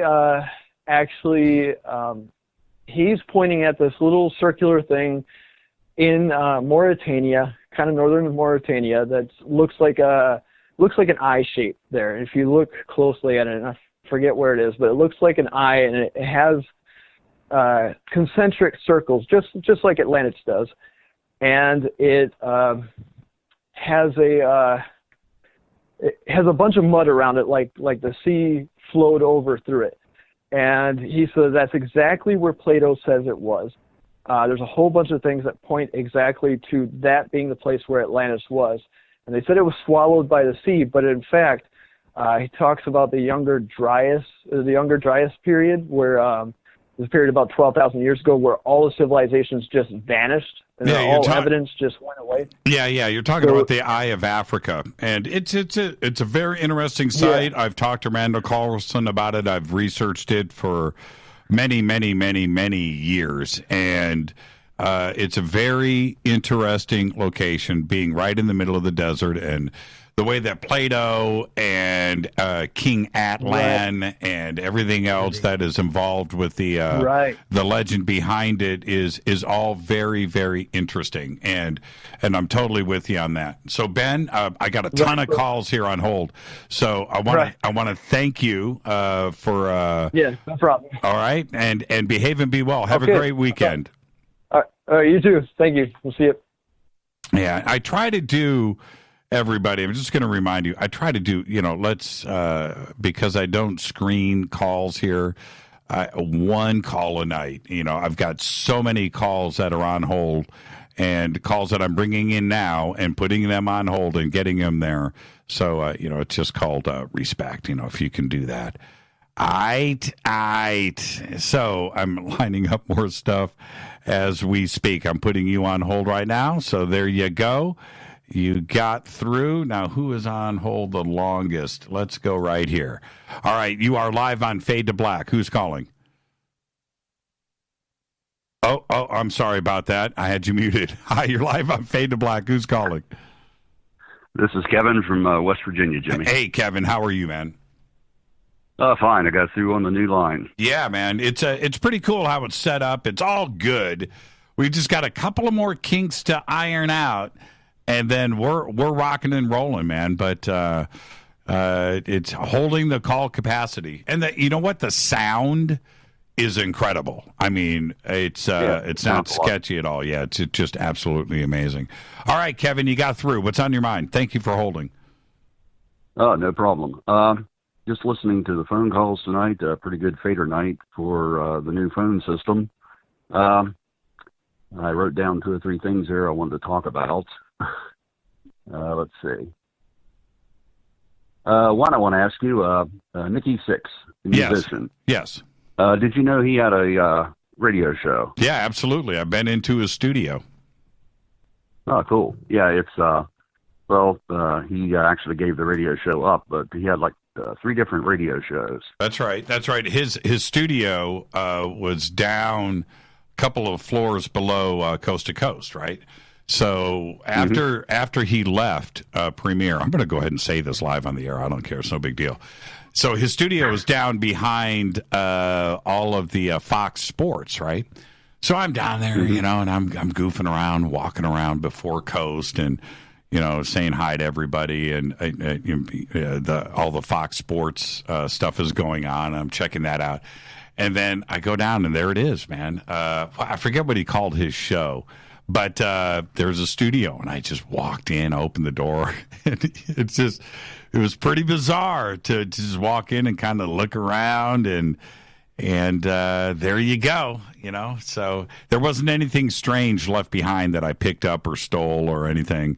But if he would have left anything behind, I would have grabbed it. But yeah, no doubt. Absolutely. Okay, so next question.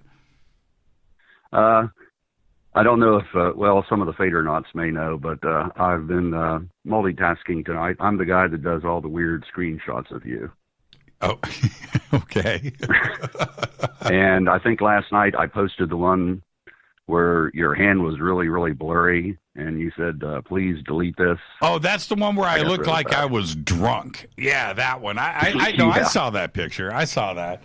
Yeah. Yeah, I got rid of that really, really quick. Jimmy doesn't like this picture. Bam.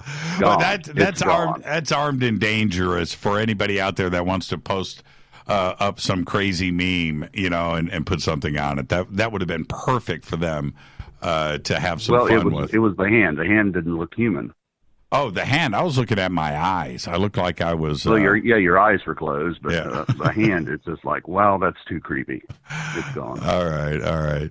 Okay, so number 3. And the last thing, the bunker in West Virginia. Yes. Yeah. I've never been there, but I do plan on taking a tour of the place. Can you take a tour? I've seen lots of documentaries and videos on it. You can actually get in there? Yeah, I think you still can. It's been a while since I've been to their actual website, but I want to make a road trip and see where during the so-called apocalypse, where Congress was supposed to meet. Yeah, Congress, the Senate, any survivors, right? That's where they were supposed to go, and that's where our government would continue. Was underneath that hotel. It's fascinating. So, yeah, absolutely do it. What always took me back was one episode of the old X-Files where they were looking for immunization records, and it was an abandoned mine, like with the railroad tracks and stuff, and had all these file cabinets with the records on everybody in the United States, and it was in West Virginia. There you go. All right, man, you got to do it and shoot a video too, Kevin. I will, definitely. Have a great night, man. All right, thank you, Jimmy. Yeah, thank you. And Kevin from West Virginia, he likes to grab those screenshots and get them posted. He's pretty quick about it too, as well. He does a really good job. So let's see who's on hold the longest here. Let's go right here.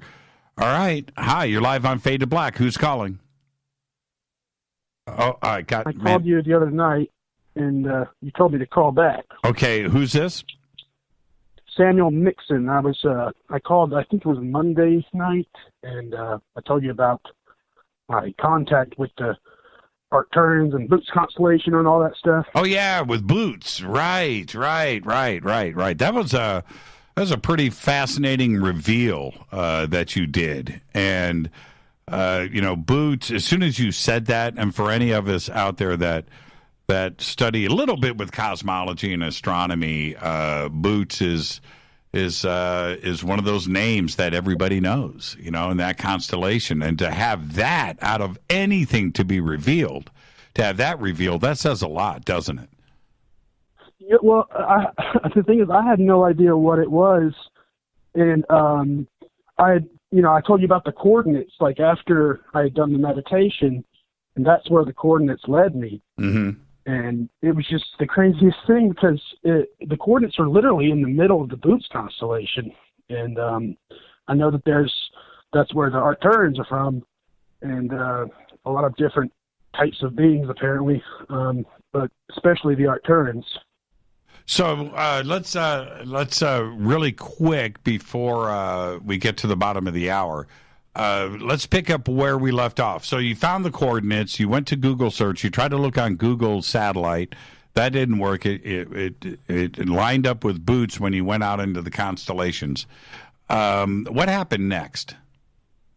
All right. So I went to my friend's house and I told him about this experience, and then ended up finding out that the Arcturians are from the Boots constellation. And then over about a week later, I find a certain website that people can contact each other on, and then there's a bunch of phone numbers. So I start texting a bunch of people all over the country because I was really kind of fascinated and I wanted to talk to people about other experiences that they may have had. So in the span of 11 days, I contacted over 100 people, that were positively responding to what I was saying. And then other people, like one of them was a pilot. He told me about his experience and all that stuff. And then it was over, and then like 3 weeks went by after June 24th, because that was the date that I found that website. And then July 13th, I get this inheritance check in the mail, and all my siblings got one. And it was from my great aunt Nora, and she had passed like 7 years before. And we all thought it was going to be like, $1,500. And then I opened the check, and it's $94,000. And the weird thing was, the date on the check was the same date that I found this website to contact people on.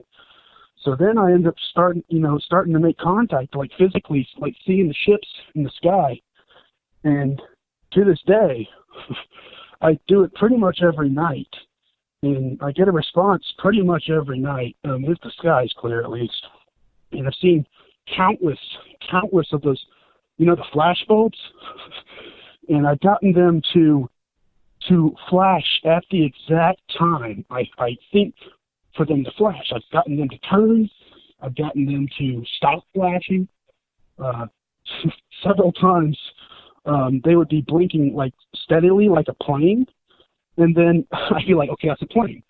And then so I'd look out, out the rest of the sky. And then this one time it's flashing like a plane. And it said blink, blink. And then I was like, okay, it's just a plane. And then it flashes really, really bright. And it got my attention. And I was just like, whoa, I thought you were a plane. And so then I asked it to stop blinking. And then so it stops blinking. And then I go into this really, like I synchronize with it. And then I go, I think blink. Well, and this is what I find fascinating with that. And I was speaking last night with Paula Harris about this, but I talk about this a lot, of course, with a lot of guests, is that there is a direct connection consciously with some things that happen. I mean, one night, this is one night of many, many, many, but one night, and I had probably about 100 people with me. This is up at ECETI, and this flasher comes by, and I'm trying to think. I think it was Costas Macraeus said, "Okay." Oh yeah. I stayed at his home. I actually met him. Yeah. Yeah, he's a great guy, and he says, the most we've ever gotten was 12. I think that was the number, right? 12 flashes. So we, and I'm out there yelling and screaming, and we get to 12. 13, 14, 15, 16, 17, and I'm just, my record is like 20. Oh yeah, we blew way past that. And I think there's videotape of this out there. And so I'm going, okay, one more time. And I think somebody needs to post up here on Twitter that was there that night. I think we got to 36. 36. And it just seemed that it was on command because there were a couple of pauses. And when those pauses, and I went, oh, come on, you got to do it one more time. Boop. And, it was like, wow, this is. So I hear you, and I think there is a definite conscious connection. I don't know if it's the times where I've done it. The times where I've done it, where I got them to blink at the exact time, it felt like it was me, like them letting me take control over the flashing. Right. Absolutely.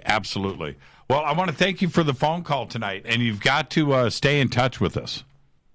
Okay, definitely. Thank you so much. What was your name again? Samuel Mixon. Thank you, Sam, and have a great weekend, man. I'll see you Saturday over at Coast. All right. Have a great night. And one of the things about this, and I say this all the time, well, I had a bunch of people around me. The reason why I say that like I do, the reason why I say it, I want everybody that was around me to get the confirmation that they need, that I'm out there speaking about it. And I think that is what is most important. The event, the experience, all of that is great, but it's everybody else out there that needs to have that too as well. Let's go straight back to the phones. I got time for one more call before the break. Hi, you're live on Fade to Black. Who's calling? Hey, Jimmy, it's Sarah Ann. How are you? Hi, Sarah Ann. How are you? I'm good. It's cold here, but I'm really good, and I've been really happy with Fadernight. Some really good callers. That call from Andy was amazing. Yeah, absolutely. Absolutely. He's, I can't wait to hear the rest of his experiences. So we got about 5 minutes, Sarah Ann, before the break. What's on your mind tonight? Well, I wanted to call and say that I really enjoyed the rabbi's presentation. Yep. I thought that was really great. I could really relate to what he was talking about, where perhaps these ancient aliens are us and that we're all related in some way. And I love how he was talking about evolved dragons and how they might relate to what we would consider, highly benevolent beings like archangels. I thought that was really fascinating, and it's something for us to think about when we sort of confront, some of the fears that we may have with certain beings like reptilians. Reptilians have been coming up a lot for me lately. Yeah, I don't know what's up with that. Yeah, I thought we were going to go there, and I didn't do it. But the conversation was going in that direction, no doubt about it. For some reason, we were talked about so many things, and we didn't go down the reptilian path. But he was steadfast in his commitment in that there's no question that we're being visited, but we're being visited by us. It's us. And when he said it was us, a previous civilization, advanced civilization, that left this planet, and now they're coming back, and we are being visited by us. That was fascinating. And then what about Sarah Ann? What did you think when he said inner Earth? What did you think about that? That was woof. I mean, that totally makes sense to me. Everything that he was saying makes sense to me. I found it very comforting, and I know it was a little bit controversial, but I have a sense that there are, reptilian dragon-like beings that we have to make peace with. And I've had my own experiences with, especially when I first woke up and I was being confronted with a lot of crazy, darkness. I felt myself protected by what I can only describe as a dragon. And I know that sounds nuts, but I knew that it was a very high level, felt like an archangel energy, but it also frightened me until I got used to it. A lot of the stuff that he was saying I thought was very activating. And I have a sense that, just in the last conversation that you were having with the gentleman who was talking about the flashing from Arcturus and, the different UFOs and how they will set off a lot of different flashes, especially when there's lots of people around. I feel that these are codes and that people, especially large groups of people, are likely to see them, especially if they're conscious, right? Like at Soltech, those UFOs are going to come and, they're activating our DNA through those flashing strobes. I've been seeing them so much lately, even with street lights. And I know that it's coming from the inner Earth. Oh, I didn't even talk about Project Blue Book tonight. Did you see it last night? I didn't. Go check it out. The street lights. There's a street light connection? Oh, you need to go check that. I can't do a spoiler alert. I'm not going to do it. So go check out Project Blue Book. And I'll see you. I think everybody should check out streetlights right now. I'm telling you that there's major communication coming through street. I see Morse code. I see planes doing weird things. And I know that it's because there's beings that are us from the future that can pop in whenever they want to and give us a clue. Go check out Project Blue Book, the latest episode, and that's all I'm going to say. I'll tell you what the title is. The title is The Lubbock Lights, about the big event that was in Lubbock, Texas. And that's all I'm going to say. No spoilers. I'm not going to do it. Everybody just go and check it out. Sarah Ann, have a great weekend. I'll see you Saturday over on Coast to Coast. Sounds great. And I think that you should do the opening dialogue as meditation because it was very relaxing. There you go. The on-hold stuff. Thank you so much. Have a great weekend, All right, my Sarah. dear. You too. Bye-bye. Bye. Fade to Black. I am your host, Jimmy Church, and all of your calls, we're going to get everything in right after the break. If you're on hold, stay right there, okay? All right, I'll be right back.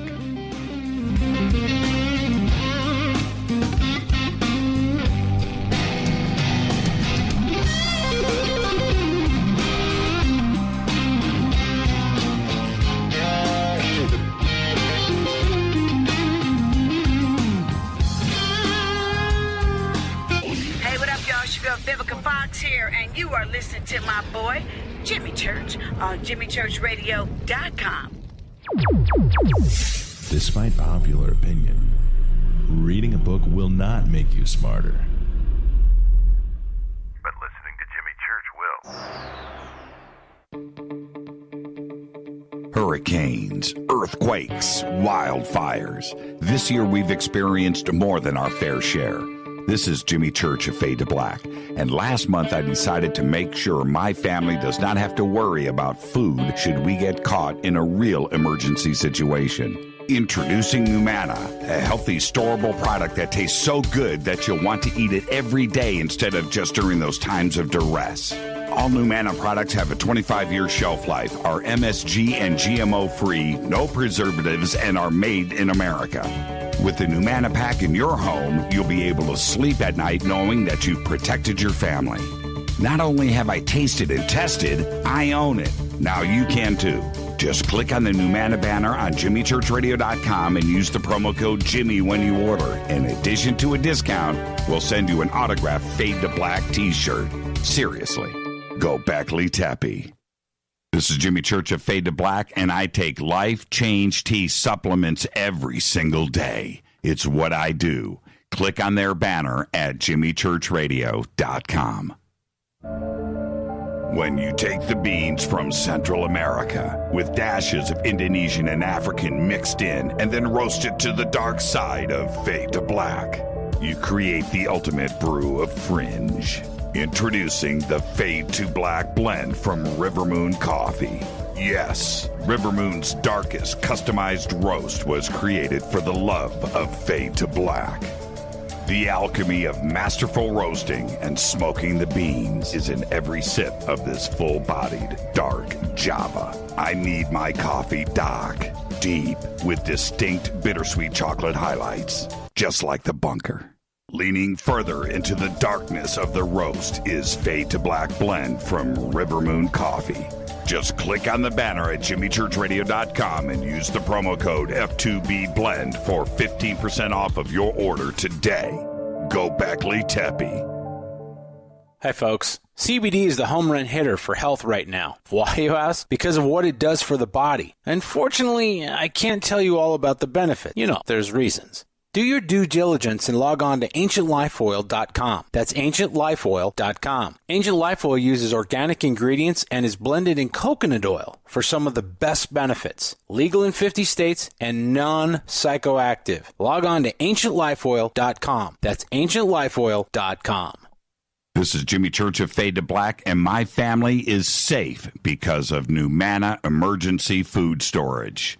Just go to the Numana banner at JimmyChurchRadio.com. Promo code Jimmy10. Are you intrigued by Paranormal Talk Radio? You'll love the new Paranormal Radio app from TalkStream Live.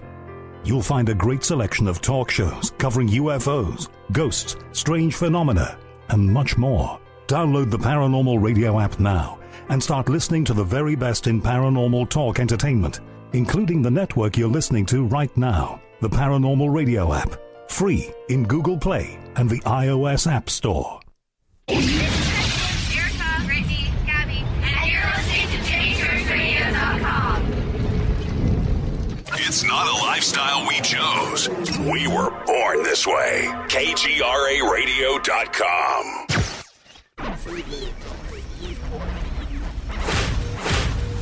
This is KJCR at JimmyChurchRadio.com.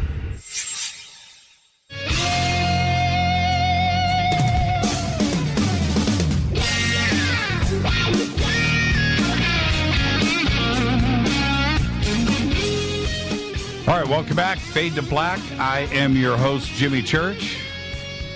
Great Fadernight tonight. New phone system is working out pretty well. We'll get it figured out. It'll get smoother, but it's so far so good. So if you're on hold, stay right there. We've got one segment left, and I'm going to try to get everybody in. So let's go in order here. Hi, you're live on Fade to Black. Who's calling? You're live. You are live. 3, 2, 1. And that's unfortunate. Okay, so let's go. I'm going right in order here. Hi, you're live on Fade to Black. Who's calling? Hey, Mr. Church, how's it going? It's going good. Who's this? This is Jason from Baltimore. Hey, Jason from Baltimore. How are you? I'm doing well. I love your new message on the whole system. It's you really do a good job explaining the whole process. Man, I'm trying my best, man. I'm trying my best. We are getting there, though. It's a work in progress. So what's on your mind tonight, Jason? So first of all, great week this week, man. You know, you think you know something about a subject, and then Jump Burrows comes on, and you just know you knew nothing beforehand. You know? Right. And now you know everything. So listen, I want to take a dive in the Wayback Machine, if I can, for a little bit. Sure. An old subject, Mr. John Teeter. Okay. So I was listening through the archives, and the last show you had on with Larry Haber, at the end of the show, you alluded to the fact that you had a little bit more information than you were willing to divulge about John Teeter. So here it goes. Okay. It's just you and I sitting on the couch, have a conversation with friends. Okay. Where the conversation starts, where it ends, but we're going to end as friends. So just between me and you, what do you know definitively for a fact about John Teeter? Oh, man. You just had to go there, didn't you? I did. I had to. I'm sorry. I hate to put you on the spot, but it's just you and me. It's just you and me. Okay. I won't tell anybody. Okay. I will. Okay. The reason why I'm going to tell you a couple of private things, I will do that since you did call, you've been on hold, and I'm going to answer. But the other parts of things that I can't talk about is only because I am still waiting for things to get resolved. So until that happens, there's nothing to talk about. In that, it's just all, whatever. But I'll say this: we are expecting John to reach out to his mother. Okay? And really? When that happens, I have been told that I'll be involved. Okay, now that's all I am going to say. That I've never said that publicly, but there you go.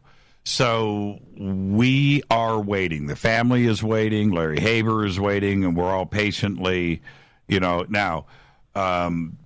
So there you go. I mean, where do we take something like that in a statement like that?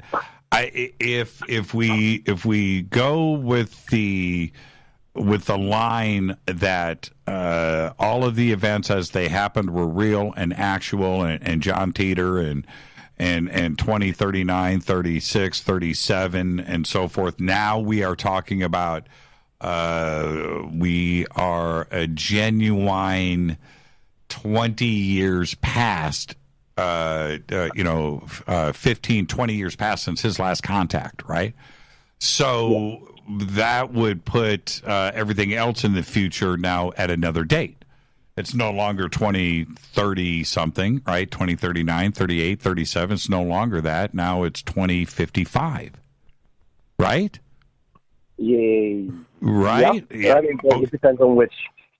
I mean, I heard about the possibility of multiple Johns, but I guess we're talking John Prime here, the first one that made contact, or. Well, okay, but that's not where I'm going with this. What I'm saying is, we don't know what has been transpiring in the future and why the contact hasn't been made with his family back here.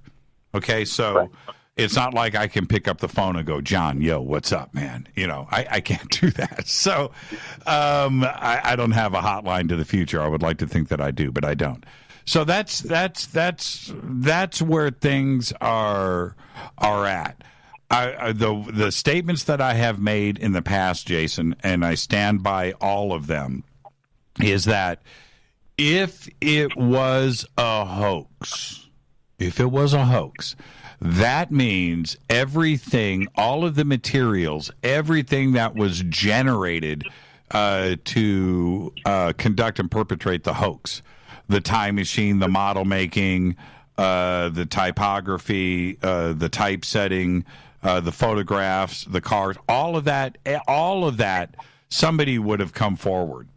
Somebody would have said, okay, here we go. I made the time machine model. Here it is.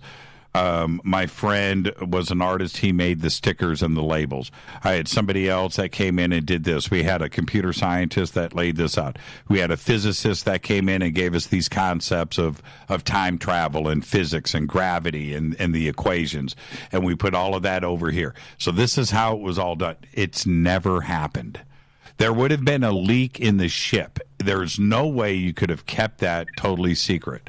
And I stand by that. And back then, we didn't have. It was a different world when it came to, creating documents and stickers and things. And it wasn't that kind of party. You know, it was a different world. So it was very addresses and pictures of the time machine. I agree with you. It's amazing. I'm sorry, continue. But there would have been dozens of people involved. You know, and I still stand by all of my statements. And so, and unless somebody produces the time machine, right, the box, unless somebody produces the original manual and the original typesetting and how they did it and the original files, unless that comes forward, then the story stands solid. And that's it. That's where I stand on it. And I don't care about anybody else out there that's been trying to debunk it or anything out there. There's been nothing solid. Nothing. And it's one of the best parts about the entire John Titor saga. You know, and I just stand by it. I stand by it. I'm excited. You know, I don't think the story is ever going to go away until it's resolved one way or the other, right? It's just not going to go away.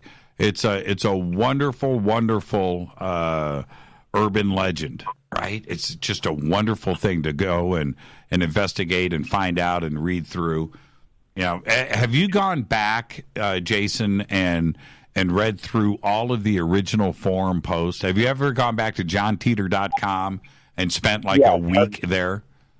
I have. It's something that I've really dug into, and I've personally tried to poke holes into it, and I've watched every debunking video I can, and I've watched everybody try to poke holes in it, and I'm like, no, it doesn't make sense. Like the debunker, it always seems like everybody's reaching for something, and like you said, I mean, there hasn't been anybody who's been able to produce the manual or an explanation for the actual picture of the machine, or some of the things that he said about the 5200 or 5100. You know, there's so much to the story, and it's so deep and nobody's tried to make money off of it. If it was a hoax, if it was really a hoax and somebody was setting up this whole story, where's the payoff? And to do it just for the sake of doing it, you know, somebody at this point in time, somebody would have come forward, and I believe it, frankly. I mean, but I've done so. Yeah, I've looked into it, and I have gone and read the original post, and I've dug back, and you know, it's just amazing some of the stuff that's in there. And I'm keep waiting for something to break on it, but I mean, the fact that nothing's breaking and nothing's happening, it sort of lends credence to the story. Right. Because That's if it happened and it's done and it's over with, then it would be over with. That's exactly the point. That's exactly the point. The fact that we go by day after day after day, week after week, year after year, and it has not been cracked. That just adds to the mystery. And I'll tell you something else. You brought up one of the best points ever. The John Titor story would be a movie like Star Trek, Ender's Game, Star Wars. It would be this monstrous Marvel Comics, huge industry, right? But so if that's right. And if that was the goal here, well, you've got it. You've got it. You've got everything that you need to go and make the greatest movie that's ever been made. But it didn't play out that way. So that adds to it, too, as well. And to Larry's credit, Larry Haber, who always picks up my phone calls, to Larry's credit, that's exactly what didn't happen. And I think that says a lot. It does to me personally, Jason. So thank you for that. Thank you for the phone call. I gave you a little tasty taste. And and continue down the John Titor, man. Continue down the John Titor road. Man, thanks so much, Jimmy Church. Go Beckley Tepe. I appreciate you. Yeah, thank you, Jason. Go Beckley Tepe to you as well. And the John Titor. It's I've laid it out. I've had a lot of conversations with people over the years about this, both privately and on the air. And the John Titor story, I can only lay it out the way that I have laid it out, and I just stand by it. I really do. Let me do this, and I'm sorry for the delay, but I'm just doing my job here. Let's go over here. Boom, done. Hi, you're live on Fade to Black. Who's calling? Hey, this is Marty from Chatsworth. Your biggest fan in the Valley out here. Hey, Marty from Chatsworth. So you're saying that I can go up top, leave the bunker, go above ground, look across from Burbank, and look at Chatsworth and see your house. And there I am. Right on, man. Jimmy, I wanted to ask you, what's your take on this Chinese lander, the Chang 4? I know you. I've heard you talk about the moon landing conspiracy theories, and this is something I've been interested in myself for a while. But I have to say that this Chang 4 looks pretty good to me. I mean, it looks exactly like what we did in the '60s when I look at the images. And everything. And then there's go ahead. And there's no like some of the things that really had me scratching head before, like for example, no exhaust plume underneath the lander. And it looks exactly the same on the Chinese one. And then the landscaping, everything looks very similar. So now I'm like, you know what? It does kind of look real to me. What I love, I was wondering what's your take on it. Well, this is what I love about it. And going back, I mentioned Pink Floyd at the beginning of the show. The whole dark side of the moon concept, right? It has been ground into our mindset for so many years, and we're looking at the moon and the dark side of the moon, right? Well, Pink Floyd's album and everything, where we are thinking that it's black, right? It's black, that you can't see it. No, that's not the case. It's lit up. It gets as much sun as the front side, right? So, and so looking at these images, it's the opposite of what has been implanted in us, right? That it is completely lit up now. But this is the other part of it. Where are the images? Why aren't we seeing the most dramatic high res? This is 2019. Talking about high-res camera imaging, right? And now they've got a satellite on the far side of the moon so we can get the radio transmissions back, which was always the problem before. When Apollo would go behind the moon, we would be in darkness, right? They wouldn't have any radio transmissions. But now they've got their satellite up there. The uplinks are there. We can do whatever we need to do. So why don't we have right now 8 bazillion high-res images. Why don't we have some 4K That's true. video? Hey, that's a good point. Where's the 4K video? Or are the Chinese keeping it to themselves? I'm looking at the images right now, and now that I think about it, a lot of them are computer-generated animation, and yeah, they are kind of low resolution. A lot of them. Why don't we have You have your cell phone right now takes better pictures than what we're seeing from the dark side of the moon, and so therefore, I just feel like they're holding back. That's my take. I could be completely wrong. I could be completely off base. Well, I also believe there's another theory that there could be bases out there too. I know. They're trying, I know. And they're trying to keep us from knowing that, possibly. Yep. So. Yep. I'm looking at the images here too as well. We're going to stay on top of this. I don't think. Are you still there? Yeah, I'm still here. Okay, that was loud. Whatever you just did. Yeah, I'm looking at these pictures too. And I do find them very interesting. All right, thank you so much for the phone call. Have a great weekend. All right, and I'll see you Saturday night. Thank you very much, Jimmy. I love your show. Keep up the good work. I love you right back. Be safe in Chatsworth. I'll see you Saturday night on Coast to Coast. That's right. Take care. Bye-bye. Have a great weekend. And let's see here. All right, let's do this. And while I'm doing this, I'm going to click on that. I'm going to come over to this and say, hey, you're live on Fade to Black. Who's calling? And while I'm doing this, I'm going to click on that. I'm going to come over to this. And you got to turn me down when I bring you on the show. And never forget that. Hi, you're live on Fade to Black. Who's calling? Ashley from Santa Monica. Hey, Ashley from Santa Monica. Turn me down in the background. I'm sorry. Okay. I was having some phone issues. That's okay. What's on your mind tonight? I wanted to call. Thank you for taking my call. I wanted to call and say thank you so much. I was never really in this whole world, like UFOs and such. Area 51, Bob Lazar, Jeremy Corbell, that sort of thing. And I moved in with my boyfriend, and he listens to every single night. And so I'm up until listening to you until like 3 a.m. every single night. Right and on. I just wanted to say I love talking to you. I love everything you're saying. And I just wanted to say how much I appreciate it. What's his name? Charlie. Charlie. How long has he been listening to the show? Ages, but I'm not sure exactly. Okay, well, the reason why I ask that is you're saying that, before Fade to Black, that you weren't, into the UFO and this community and the stories behind it.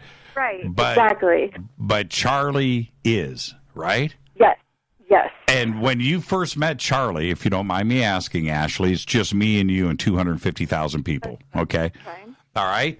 So you'd be straight with me right now, right? Yeah, of course. Okay. Did Charlie disclose with you when you first met him? Did he ask you about UFOs? He didn't ask me, no. He didn't ask me. Did he talk about it? Yeah, he told me that he was into it and pretty much told me you're going to be into it too eventually, keep hanging out with me and you're going to be interested in it. And he was totally right. That is so cool. And so for you, did you freak out a little bit or were you okay? No, not at all. I was completely fine with it. I feel like I've always believed in aliens because, if this universe is as expansive as we figure it to be, it would be stupid of us to think that we're the only living things in this entire enormous infinity expanse, It's silly. Yeah, that's exactly right. And is that because of pop culture and movies where you're exposed to it growing up now where it seems like it's a possibility for us to be alone in the universe now. Not that you're into UFOs, but you go to the movies or you see things on TV and you hear things where it's just a basic understanding now with the generations that are coming up. I completely see what you're saying, but I don't really think it applies to me. That sounds weird, but I'm kind of like, I'm not socially, like, I don't watch TV. I don't own a TV. I haven't been to a movie in ages. I went to see The Green Book, but that was like after years of not seeing anything. Mm-hmm. And then I saw Bohemian Rhapsody. But, you know, I've seen 2 movies in probably the last 4, maybe even 5 years. Like, and I've always been like that. You know, I'll tell you something really funny. You're in Santa Monica. And if you go out to the beach at night, especially with a pair of night vision goggles, go out there and just look out, look west, look into the night sky. I know. I have so many, like, surfer friends where it's pretty much like common knowledge. Like, if you're out, like, surfing in Malibu, like, eventually you're going to see a UFO. That's right. That's right. I mean, it's so funny that part from, you know, Point Dume, Malibu, Zuma Beach, all the way down past Santa Monica. That's right. Yeah. Go out there and hang out, you know, and just spend some time. You don't even, it doesn't even have to be at night. You'll see something during the day too as well. Exactly. You know, I was only accepted to University of Miami, so I had to go there to check it out. And while we were flying there, the pilot gets on the air and is like, "Hey, everyone on the left side of the plane, look out your window. Look at like 11 o'clock and down a little or up a little." I don't remember. And then he's like, "We are seeing a UFO." He's like befuddled, you know. And I couldn't see. I was on the other side. But it was like, "Oh my God, oh my God, oh my God." And then like 20 minutes later, he comes on and he's like, "I just got fired for what I told you, but I want you guys to know that you guys just saw this." And he's like, "And I just got fired. I'm going to be stuck in Miami." So did everybody start looking out the window on the left side of the craft? Oh, yeah, completely. What were they saying? Just like, "Oh my God, you think that? No, oh my God, you know? Oh, man, I've been waiting for that. A total mixture of, like, reactions. Wow, I've been waiting for that. I have flown so much, right? I mean, I can't tell you how many flights I've done, and that's all I do when I'm sleeping. But if I'm awake, I'm just staring out the window, waiting to see something. I want to have that. I've never had it happen. I'm glad you're ready for that. I was I was in a private plane, and we were flying over Malibu, looking for the Malibu underwater base. I was with a private plane. A friend of mine's a pilot, and I swear I'm up there the entire time. Just my head was on a swivel. I was just looking for anything to happen. It didn't, of course. You would know about it, but and he told me about an experience that he had. And this pilot friend of mine, he's now a commercial pilot, so I'm not going to say his name. But I grew up with him, and I've known him since he was 16. Okay, I met him in 1984. So I've known him for a very long time. And he told me about this. He had a light that popped up, and it was during the day, a ball of light that kind of tracked his plane, was off to his left, and then shot over in front of him. Now, the plane is flying, right? It's moving forward, and this thing went across the front of him, and he called to the tower. He's like, "Hey, and they were like, "No, we don't have anything." And he said, "Well, I don't know." But it was a bright ball that was to my left, just pacing my plane, and then shot off in front of me and took off and went to the right. And they didn't have it on radar. So there you go. Ashley, I got to wrap the show. Thank you so much. And thank you so much. Thank you. Thank you for all the sleepless nights. And there's going to be many more in your future, I am predicting now. Can't wait. Thank you so much. Have a great night. I'll see you over on Coast to Coast on Saturday, okay? Perfect. Thank you so much. That's Ashley in Santa Monica. What a great Fadernight tonight. Perfect show, perfect night. Thank you, everybody, for putting up with the new phone system. But I think it's working out.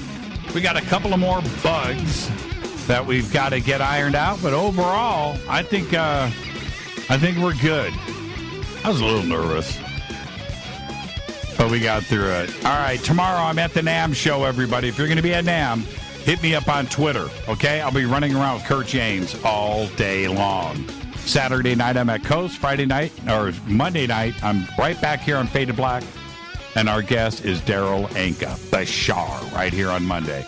Fade to Black's executive producer is Rita Camarion. Shows produced by Hilton J. Palm, Renee, Dennis, and Bob. Announcers are Steve Harder, Gene Vitoa, Mark D. Kovar. Webmaster is Drew the Geek. Music, Doug Aldrich. Intro, Spaceboy, spaceboymusic.com. Fade to Black is produced by KJCR for the Game Changer Network.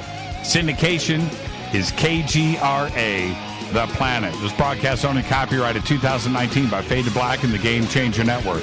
It cannot be rebroadcast, downloaded, copied, or used anywhere in the known universe without written permission from Fade to Black or the Game Changer Network.